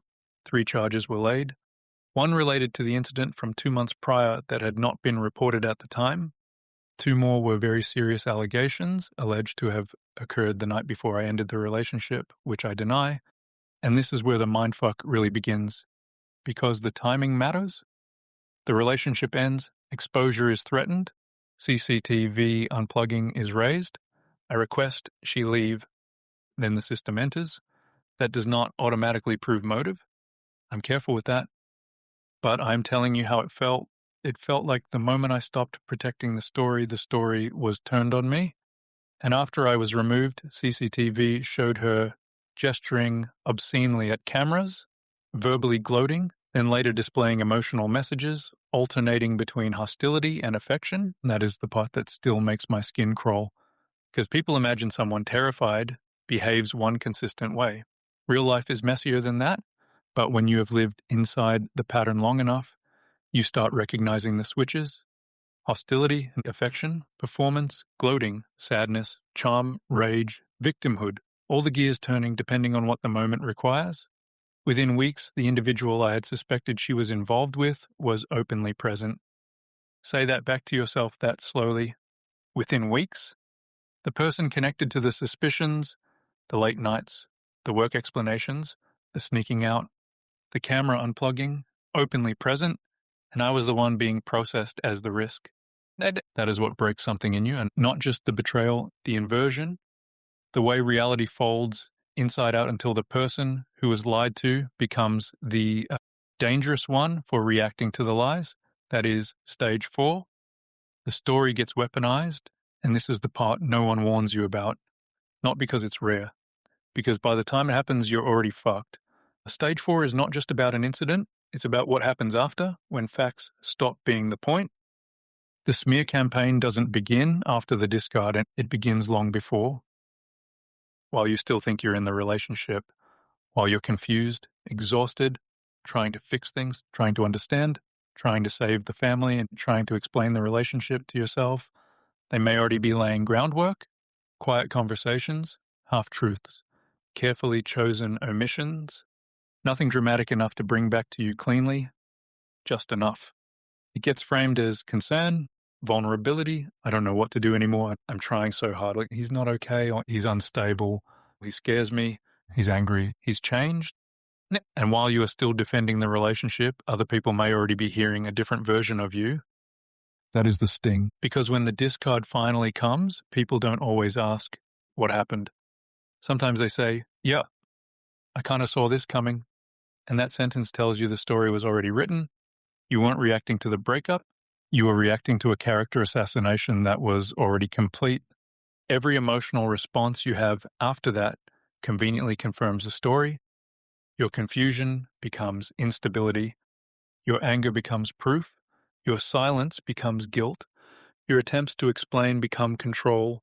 Your pain becomes evidence, and that's why stage 4 feels like falling through a trapdoor you didn't know was there. The relationship doesn't end, it collapses. And when you look around for support, you realize the exits were quietly blocked months ago. By the time you understand what has happened, you are not just grieving a relationship. You are trying to claw your way back to a version of yourself that has already been publicly erased. Let me say that again, because that is the cost of staying too long. You are not just trying to heal. You are trying to prove you existed before the accusation. You are trying to prove there was context. You are trying to prove you were human. You are trying to prove that one moment was not your entire identity. But stage 4 doesn't care about your whole identity. Stage 4 loves a clean frame. A moment, a reaction, an image. That's why context gets stripped. Years of behavior collapse into minutes. Patterns disappear. Escalation vanishes. Provocation is erased. Your attempts to slow things down, not relevant. Your begging messages, not relevant. Your exhaustion, not relevant. Your restraint, not relevant. The lies and betrayal, not relevant. Only the moment survives. Then language does the heavy lifting. Once the story leaves the relationship, it enters systems that run on keywords, not nuance. Unsafe, fear, violence, control, threat, risk. Those words are heavy, and once they're written down, they move people. Police act, courts respond, employers distance themselves, friends hesitate, families become quiet, and you are left standing there trying to explain a 9-year psychological slow cooker to people who are already acting on the 3-minute summary. Then your reactions become the evidence. By stage 4, you are no longer judged on who you are. You are judged on how calm you were at the worst moment of your life, how articulate you sounded while exhausted, how perfectly you behaved after months or years of provocation. Anything less than saint-like restraint gets rebranded as character. Anger becomes aggression, confusion becomes guilt, defensiveness becomes intent, and the calmer the other person appears, the louder your reactions sound. That is why this stage is so dangerous, because the person who has been carrying the pressure is usually the one who looks broken when the system finally walks in. No shit, they are broken. That's the point. Then silence gets rewritten too. If you don't immediately defend yourself, you're hiding something. If you do defend yourself, you're controlling the narrative. If you tell the whole story, you're rambling. If you stick to facts, you're cold. If you cry, you're unstable. If you don't cry, you're calculating. If you're angry, you're dangerous. If you're calm, you're manipulative. There is no correct tone, only interpretations made by people who weren't there. Then the long game starts. Selective evidence is kept, other evidence disappears, timelines are rearranged, allegations expand, past behavior is retrofitted, old arguments get rebranded, normal conflict gets reframed, boundaries become threats. By the time you realize what is happening, the version of you that exists on paper no longer resembles the person you know yourself to be. And then comes the most destabilizing part. You become the risk. The relationship is no longer the problem you are. You become the liability, the explanation, the reason everyone steps back. People don't necessarily decide you're evil. They just decide it's safer not to question the story. That is how isolation becomes institutional. And that is why stage 4 is not about justice, not at first. It's about administration. Systems do not investigate relationships, they process incidents, and once a narrative fits the required shape, it keeps moving forward whether it is complete or not. That is why stage 4 feels surreal, because you are still trying to explain what happened while everyone else is already acting on what has been written. This is where the system enters the room: police, allegations, records, statements, timelines, power. And what happens when one person controls the narrative at the exact moment the other one breaks? That is the fucking nightmare. Not just being accused. Being accused after you have been worn down to the least believable version of yourself. This is where many people stop being believed, not because they lied, but because they finally snapped under pressure that was never visible to outsiders. And I want to be very clear, this is not a justification of harm. It is an explanation of how harm can be engineered, because exhaustion becomes evidence, reactions become identity, context disappears, and the loudest story wins. Once stage 4 begins, the relationship is effectively over. What remains is damage control, survival, and the slow, humiliating, exhausting work of reclaiming your own name. That is why being documented is not the same as being understood. And stage 4 is where that difference costs people everything. This is the stage where the needle snaps off, not because things suddenly got worse, because everything becomes permanent. If stage 3 was psychological erosion, stage 4 is the institutionalization of the damage. Every text, every reaction, every exhausted sentence, frozen in time, taken out of context, filed, shared, interpreted. You stop being a person and you become a case file. Incidents appear months later, perfectly preserved, footage you didn't know existed, messages saved but never mentioned, evidence curated, not collected. Nothing feels spontaneous anymore. Everything feels retroactive.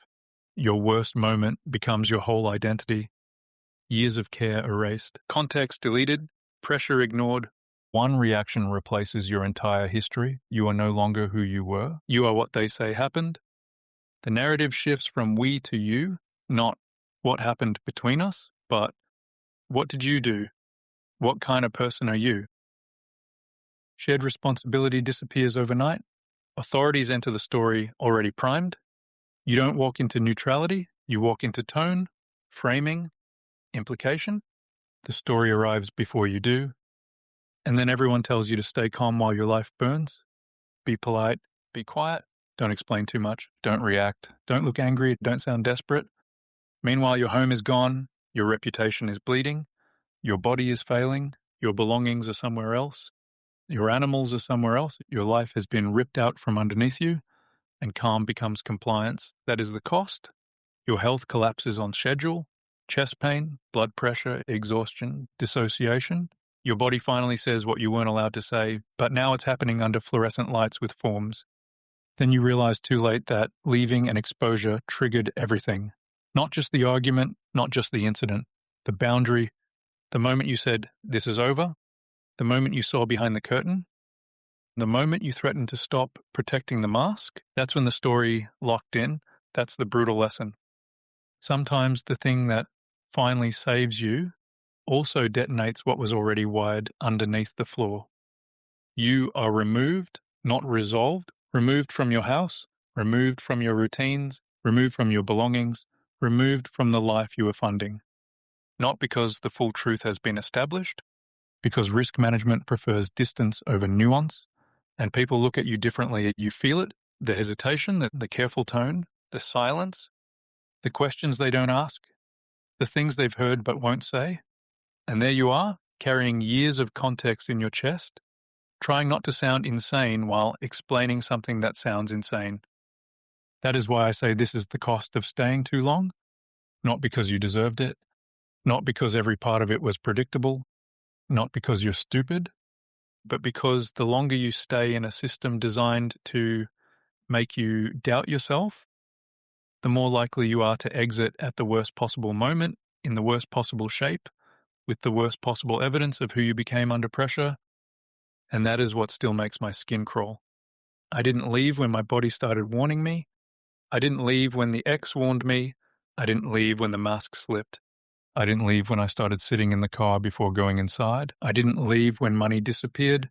I didn't leave when the hot water was gone. I didn't leave when the drinking escalated. I didn't leave when the drug use escalated. I didn't leave when care only flowed one way.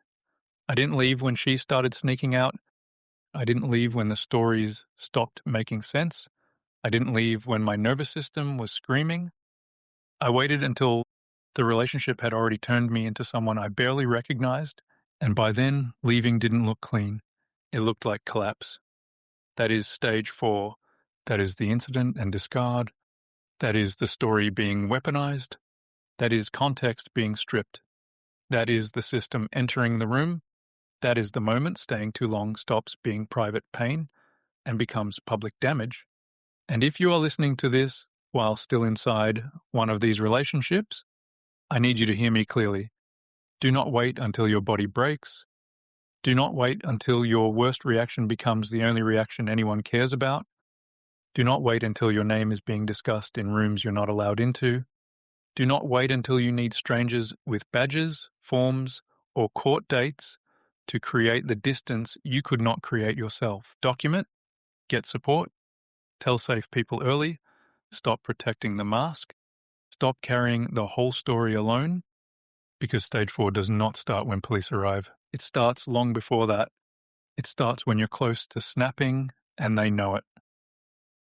It starts when you feel provoked, cornered, or baited. It starts when your reactions are being quietly logged.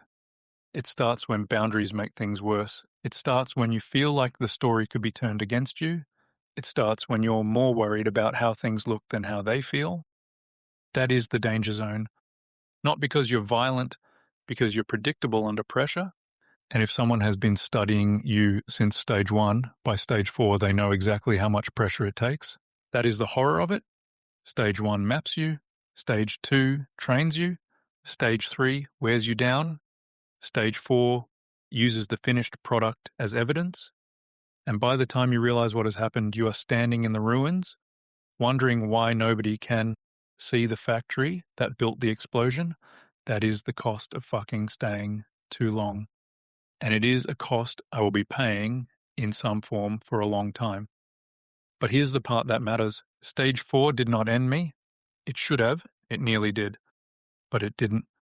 Because once the story gets weaponized, you have 2 choices. You either spend the rest of your life trying to convince everyone who already chose the easier version, or you start rebuilding from the truth, Even if your hands are shaking while you pick up the tools, that is where stage 5 begins. The aftermath, the wreckage, the shame, the anger, the grief. The question every survivor hates asking, why the fuck did I stay so long? And the answer is not simple, but it is necessary, because understanding why you stayed is how you make sure you never hand someone the keys to your nervous system again. Stage 5, what you're left holding. Stage 5 is not healing, not at first. Let's get that fantasy out of the way earlier. People love talking about leaving like it's some clean, empowering movie scene. You walk out, the sun comes up, your shoulders drop, you breathe again. Some inspirational acoustic guitar starts playing while you rediscover yourself at a farmer's market. No. Sometimes leaving looks like sitting in your parents' house at nearly 50 years old with no home, no certainty, half your belongings still stuck somewhere you can't go, your cat still over there, your reputation bleeding, your body cooked, and your nervous system still checking the exits in rooms where nothing is happening. That's stage 5, not freedom. The inventory, what's left? Who's left? What did this cost? What did I lose? What did I become? What did I ignore? And the question that sits in your chest like a spanner dropped into a running engine, why the fuck did I stay so long? Because stage 5 is what happens after the explosion, the noise stops, the police leave, the court dates move forward, the relationship is over, the house is gone, the arguments stop, the baiting stops, the daily chaos stops, but your body doesn't know the war is over yet. Your body is still in it, still bracing, still waiting, still expecting the next message, the next accusation, the next twist, the next piece of reality to get dragged behind a truck and dumped in front of you with your name written on it. That's the part people don't understand. When the relationship ends, the dynamic doesn't instantly leave your nervous system in. It has been living in there, rent-free, rewiring the place, changing the locks, moving the furniture. So when the person is gone, the system can still be running inside you. That is why stage 5 feels so fucking strange.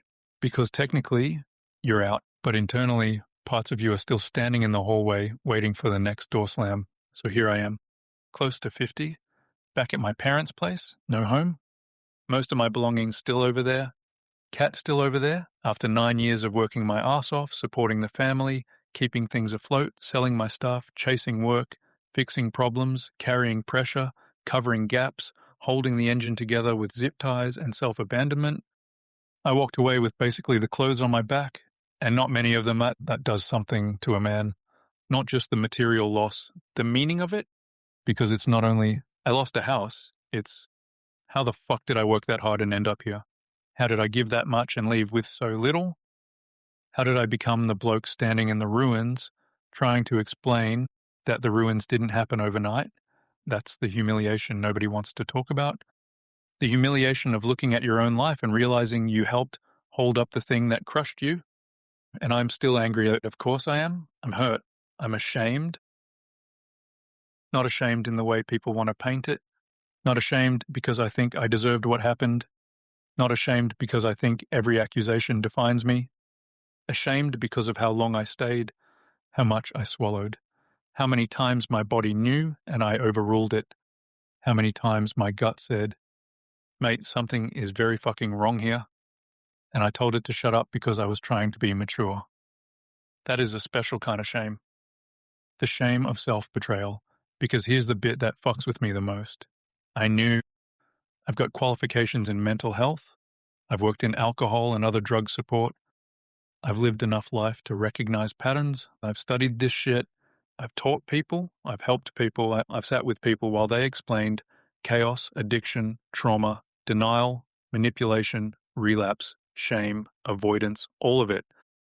And still, when it was my own life, I became the bloke ignoring the dashboard while smoke poured through the vents. That is humbling in the most brutal way, because knowledge doesn't make you immune, qualifications don't make you untouchable, life experience doesn't protect you from needing love, and needing love is where a lot of good people get hurt. My body knew, my intuition knew. Every single time something felt off and I buried it, it later turned out to be exactly what I thought it was. Every time. That sentence still makes me want to throw a chair through a wall, because the betrayal wasn't just from her, it was from me. And I kept abandoning the only part of me that was telling the truth. My body was screaming. My mind kept negotiating. That is the split toxic relationships create. Your body knows, your brain defends, your gut says, danger, your attachment says, but what if we're wrong? Your nervous system says, leave. Your guilt says, don't be cruel. Your intuition says, this story doesn't line up. Your hope says, maybe it will make sense later. And by the time later comes, you're standing there with no shoes, no phone, no cash, legal conditions, a ruined name, and a body finally telling the truth under fluorescent lights. That's what staying too long can cost. My physical health deteriorated in real time. This wasn't poetic damage. It wasn't just, oh, I was stressed. No. My body started failing. I begged her to slow down so I could get myself sorted. So I could focus on work. So I could stop weekend work. So my body could recover. So I could breathe. So I could actually function. She didn't. And now I'm undergoing medical tests and finding out I've got a heart condition, one accelerated by overwork and prolonged stress. I'm not saying that for sympathy. No. I'm saying it because someone listening to this right now is ignoring their own body. You're tired all the time. Your chest is tight. And you sit in the car before going inside and you don't sleep properly. You feel anxious for no clear reason. You get sick more often. You feel older than you are. You keep telling yourself it's work, bills, age, pressure, life. Maybe some of it is. But maybe your body is living in an environment your mind is still defending. Trust your body. Please, for fuck's sake, trust your body. Because your body doesn't care about the fantasy. It doesn't care about the wedding photo. It doesn't care about how good they were in the beginning. It doesn't care about the apology. It doesn't care about what they could become. It responds to what is happening. And mine was trying to tell me, long before my brain was willing to catch up.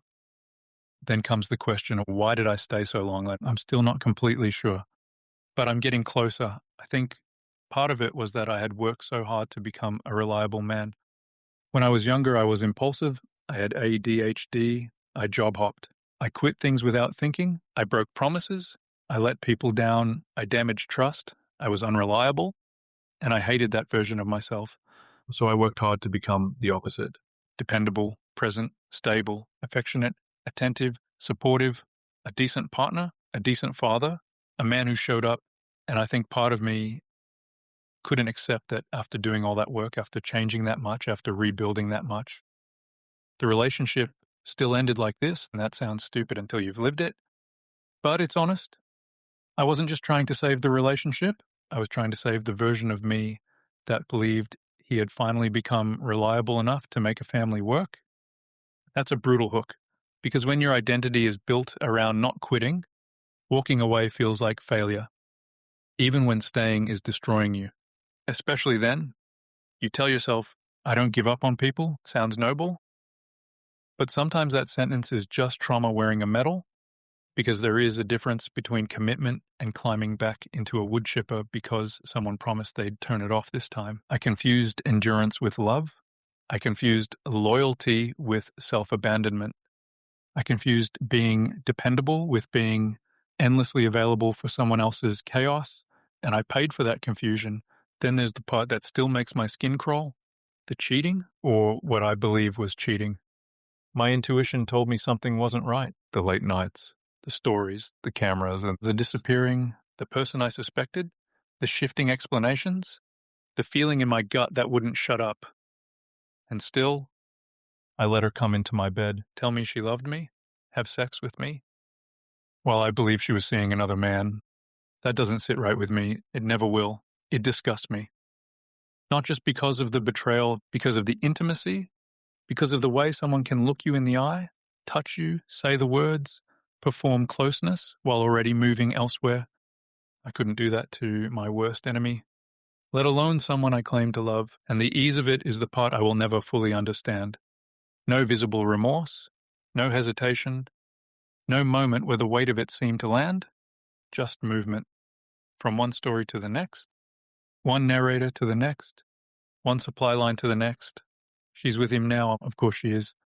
And shortly after the discard, I messaged him calmly, no threats, no drama, just asking what had actually gone on. I needed reality, not revenge, reality. I needed to know whether my intuition had been screaming for a reason. Deliberately unread, because by then I believed the story had already been set. I was crazy, I was unstable, don't engage, don't respond, don't give him anything, hook, line, and sinker. That's what makes these dynamics so sick. The new person doesn't just replace you, they can become part of the narrative, the rescuer, the confidant, the backup narrator, the one who validates the version where you were the problem all along, and you're left outside the story, knocking on the glass, trying to get someone to look at the footage before they believe the trailer. Then comes the anger. Not clean anger, not heroic anger, the ugly kind, the kind that turns inward first. I was furious at myself for giving chance after chance, for accepting lies I knew were lies, for feeling guilty when I had every right to be suspicious, for worrying that confronting the camera unplugging crossed a line. Imagine that. Someone unplugs cameras before sneaking out, and I'm sitting there feeling guilty for questioning it. That is how warped your reality gets. You start treating your own self-protection like abuse. You start believing that noticing betrayal is somehow unfair. You start asking for permission to believe your own eyes. That is not love. That is psychological corrosion. Then came the internal shame. Weak, pathetic, stupid, spineless. How did you let this happen? How did you not leave? How did you put her before your health? Before your family? Before your son? Before yourself? Are you really this fucking pathetic? Those thoughts came hard. And I'm saying them out loud because someone listening has thought the same thing and never admitted it. The aftermath can make you cruel to yourself, more cruel than the person who hurt you, because once the external chaos stops, the mind goes hunting for somewhere to put the blame. And because you're the only person left in the room, it starts with you. But listen carefully. Accountability is not the same as self-abuse. Yes, I had to own my reactions. Yes, I had to own staying. Yes, I had to own the boundaries I didn't hold. Yes, I had to own the parts of me that got hooked. But owning your part is not the same as pretending you caused the whole machine. That distinction matters, because if you blame yourself for everything, you learn nothing. You just continue the abuse internally. That's not growth, that's the echo. Then came the rage. For a short time, I wanted to see her collapse. I wanted her to feel what I felt. I wanted the story to reverse. I wanted truth to arrive like a tow truck through the front wall. And that thought scared me, because I had worked hard to not be that person. I questioned my character, my growth, my values. I asked myself, am I becoming like her? That's another part people don't talk about. After these relationships, even your anger feels contaminated. You don't just feel rage, you judge yourself for having it. You think, a good person wouldn't want revenge. A healed person wouldn't think this. A mature person wouldn't feel like this. Bullshit. A hurt person feels hurt. A betrayed person feels rage. A publicly damaged person wants their name back. That doesn't make you like them, it makes you human. The difference is what you do with it. I didn't want to become the thing that hurt me, so I turned the rage into pattern recognition, into writing, into speaking, into building something that might stop another person from sitting in the wreckage asking why they stayed. That's not forgiveness. It's engineering, taking a smashed part and making a tool out of it, but before any of that, there was the space in between. That weird dead zone after the chaos stops, nothing is resolved. But nothing is actively exploding either. The relationship is over, the danger is lower, but the damage is loud. I wasn't healed, I wasn't broken, I was just standing in the aftermath, inventorying what was left. Some days I wanted answers, some days I wanted silence. Most days I just wanted my nervous system to calm the fuck down. I would cry alone, not because I was lonely exactly, not because I wanted her back exactly, but because my body needed to release pressure. I could feel it building, a pressure in my chest, in my throat, in my muscles, like years of swallowed reactions were finally trying to leave the building, and I had to let them. That wasn't growth, it was stabilization. There's a difference. People want recovery to be inspiring. Sometimes recovery is just your body shaking out the poison. Sometimes recovery is sitting alone, crying, not texting, not explaining, not trying to get closure, not going back, not making it worse. Just letting the wave pass. That counts. That is work. That is you choosing not to hand your nervous system back to the person who treated it like a chew toy. And slowly, I stopped chasing clarity from the person who created the confusion. That was massive. Because for a long time, I wanted her to explain it, admit it, tell the truth, say what really happened, acknowledge the cheating, acknowledge the lies, acknowledge the setup, acknowledge the damage, acknowledge me, but waiting for clarity from someone who benefits from confusion is like waiting for a blown head gasket to apologize for the coolant in the oil. It's not coming. And if it does come, check the behavior, not the speech, because words are cheap. Some people can sound sorry with a mouthful of stolen petrol and a lighter in their hand. So I stopped waiting, not perfectly, not heroically, but enough. And the less I reached outward for validation, the more space opened up inside me. Not relief, space. Space to feel without drowning. Space to rest without guilt. Space to exist without being evaluated. At first, that space felt like abandonment. When you've been conditioned to earn connection, emptiness feels dangerous. Silence feels like rejection. Peace feels suspicious. You sit there thinking, why is nothing happening? Because nothing happening used to mean something bad was coming. But slowly, that space stopped feeling like absence. It started feeling like safety. That is where the change began.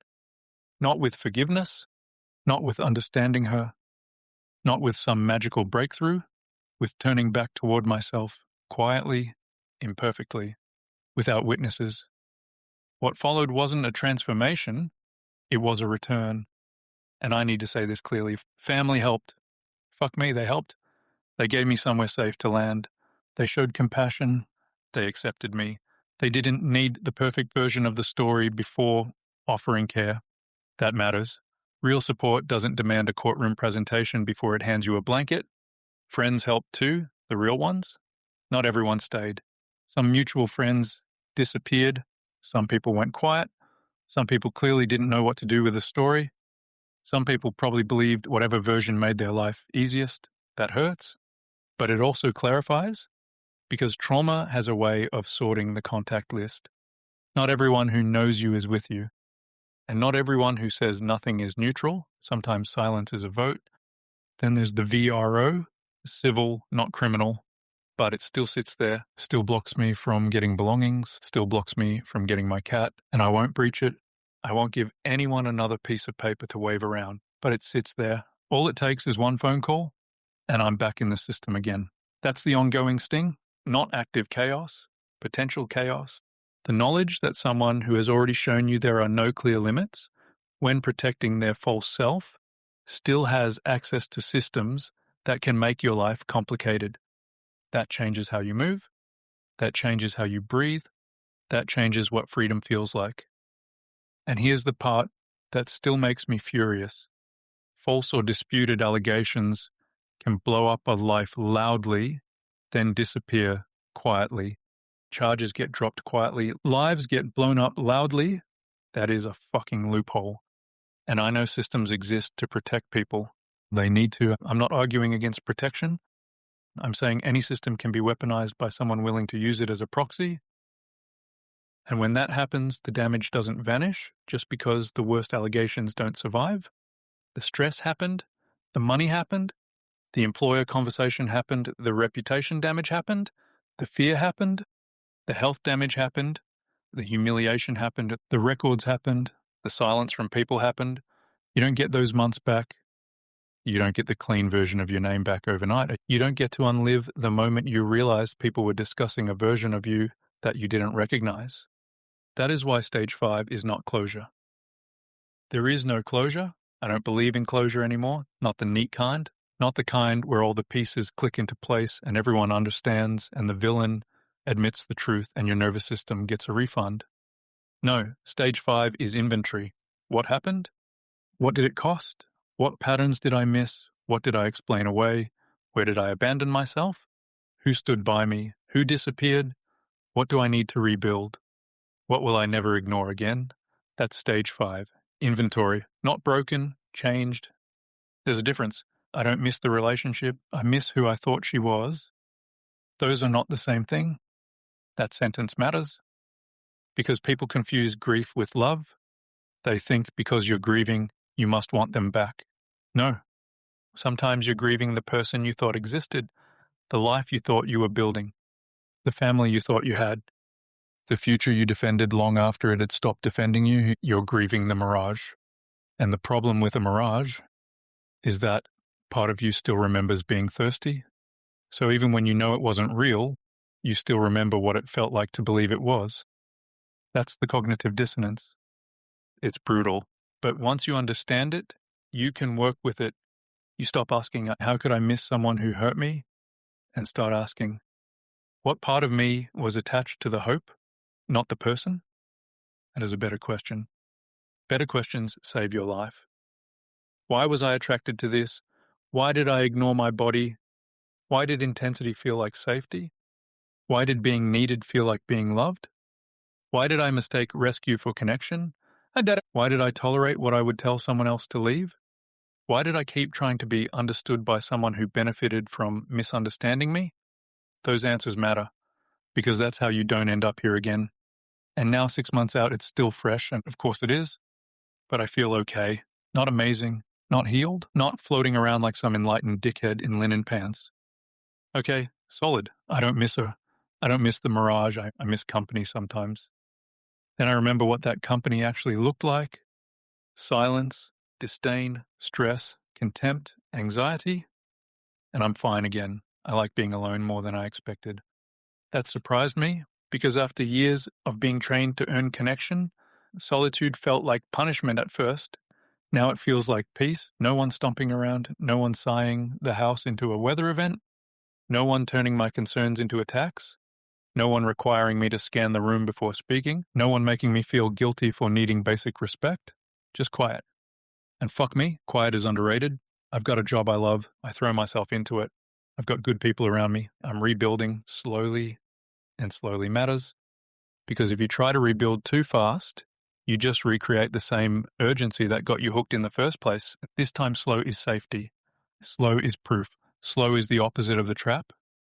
What I feel now is different. Not dramatic, not triumphant, just more solid. My relationships with family, friends, co-workers, students, they have depth now. They're mutual, grounded. I can show up without performing, without managing everyone else's emotions, without being punished for being human. My health finally matters. Physical and mental. My body is responding to being cared for instead of overridden. Rest works. Honesty works. Boundaries work. I'm learning to be empathetic without sacrificing my safety. Kind without abandoning myself. That is the lesson. Not become cold. Not become bitter. Not become suspicious of everyone. Become selective. Empathy is not the problem.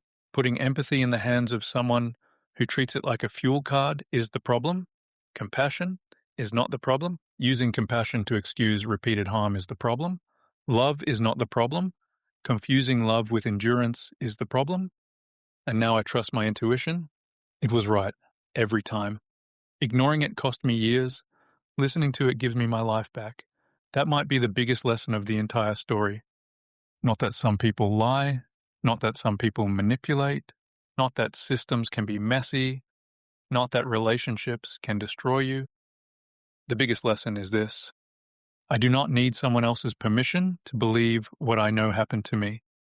That sentence gives me peace. Not perfect peace, but real peace. Because for years I was waiting for someone else to confirm my reality. Her family, friends, police, court, the new bloke, anyone. Please tell me I'm not crazy. Please tell me this happened. Please tell me the pattern was real. Please tell me I didn't imagine the engine knocking. But I don't need that anymore. The truth doesn't live in their version of events. It lives in what actually happened. It lives in my body, my memory, my records, my pattern recognition, my recovery, and the life I'm rebuilding now. That is where my silence ends. Not because I'm healed, but because I finally stopped protecting someone who never protected me. I did not survive this shit to heal quietly, and I'm not telling this story because I want pity. I'm telling it because someone listening is still in stage 2 pretending it's not that bad. Someone is in stage 3, sitting in their car before going inside. Someone is in stage 4, feeling the story starting to turn. Someone is in stage 5, wondering if they are broken forever. You're not, but you will be changed. And changed is not the same as destroyed. The point is not to become who you were before. That person didn't have the information. That person ignored too much. That person was still willing to trade self-respect for connection. The point is to become someone clearer, not harder. Clearer. Someone who knows that intensity is not intimacy. Someone who knows vulnerability can be mined. Someone who knows apologies without change are maintenance. Someone who knows affection after conflict is not the same as repair. Someone who knows crisis, rescue, praise, repeat is not love. Someone who knows a shrinking world is a warning. Someone who knows the body tells the truth before the mind can explain it. Someone who knows that when a relationship makes you doubt your reality, the answer is not to explain better. It's to step back far enough to see the pattern. Because patterns do not need your forgiveness, they need your recognition, and once you recognize them, they lose power. Not all of it, but enough. Enough to stop them running your life. Enough to stop you giving unlimited chances to someone who keeps rewriting reality. Enough to stop you mistaking crumbs for love. Enough to stop you calling survival commitment. Enough to walk away before the cost becomes permanent. That is stage 5. Not closure, inventory, not healing, stabilization, not revenge, recognition, not becoming bitter, becoming literate, learning the language of manipulation so the next time someone tries to speak it, you don't call it love. You hear it, you recognize it, and you leave before it becomes your life. Because stage 1 maps you. Stage 2 trains you. Stage 3 wears you down. Stage 4 turns your reaction into the story. But stage 5? Stage 5 is where you pick up what's left, look at the wreckage honestly, and finally say, never again. Not because I hate them, because I'm done hating myself enough to stay. And to the person who tried to break me, you didn't. You exposed the parts of me that still needed saving. You showed me what happens when loyalty has no boundaries. You showed me what it costs to keep explaining away disrespect. You showed me what happens when a man ignores his own body, his own gut, and his own fucking reality for too long, but you didn't destroy me. You became the lesson, and I became the proof that surviving this shit doesn't make you weak. It makes you fucking dangerous in a different way. Not violent, not bitter, not broken, clear and precise. Because now I know the pattern, and once you know the pattern, the mask never works the same way again. I was not built to stay in that wreckage. I was built to survive it, and now I'm building something out of it. To anyone who found some validation and hope from hearing my story, you will survive, you will heal, and you will be stronger than ever. Maybe not today, but you will get there. Until next time, look after yourself.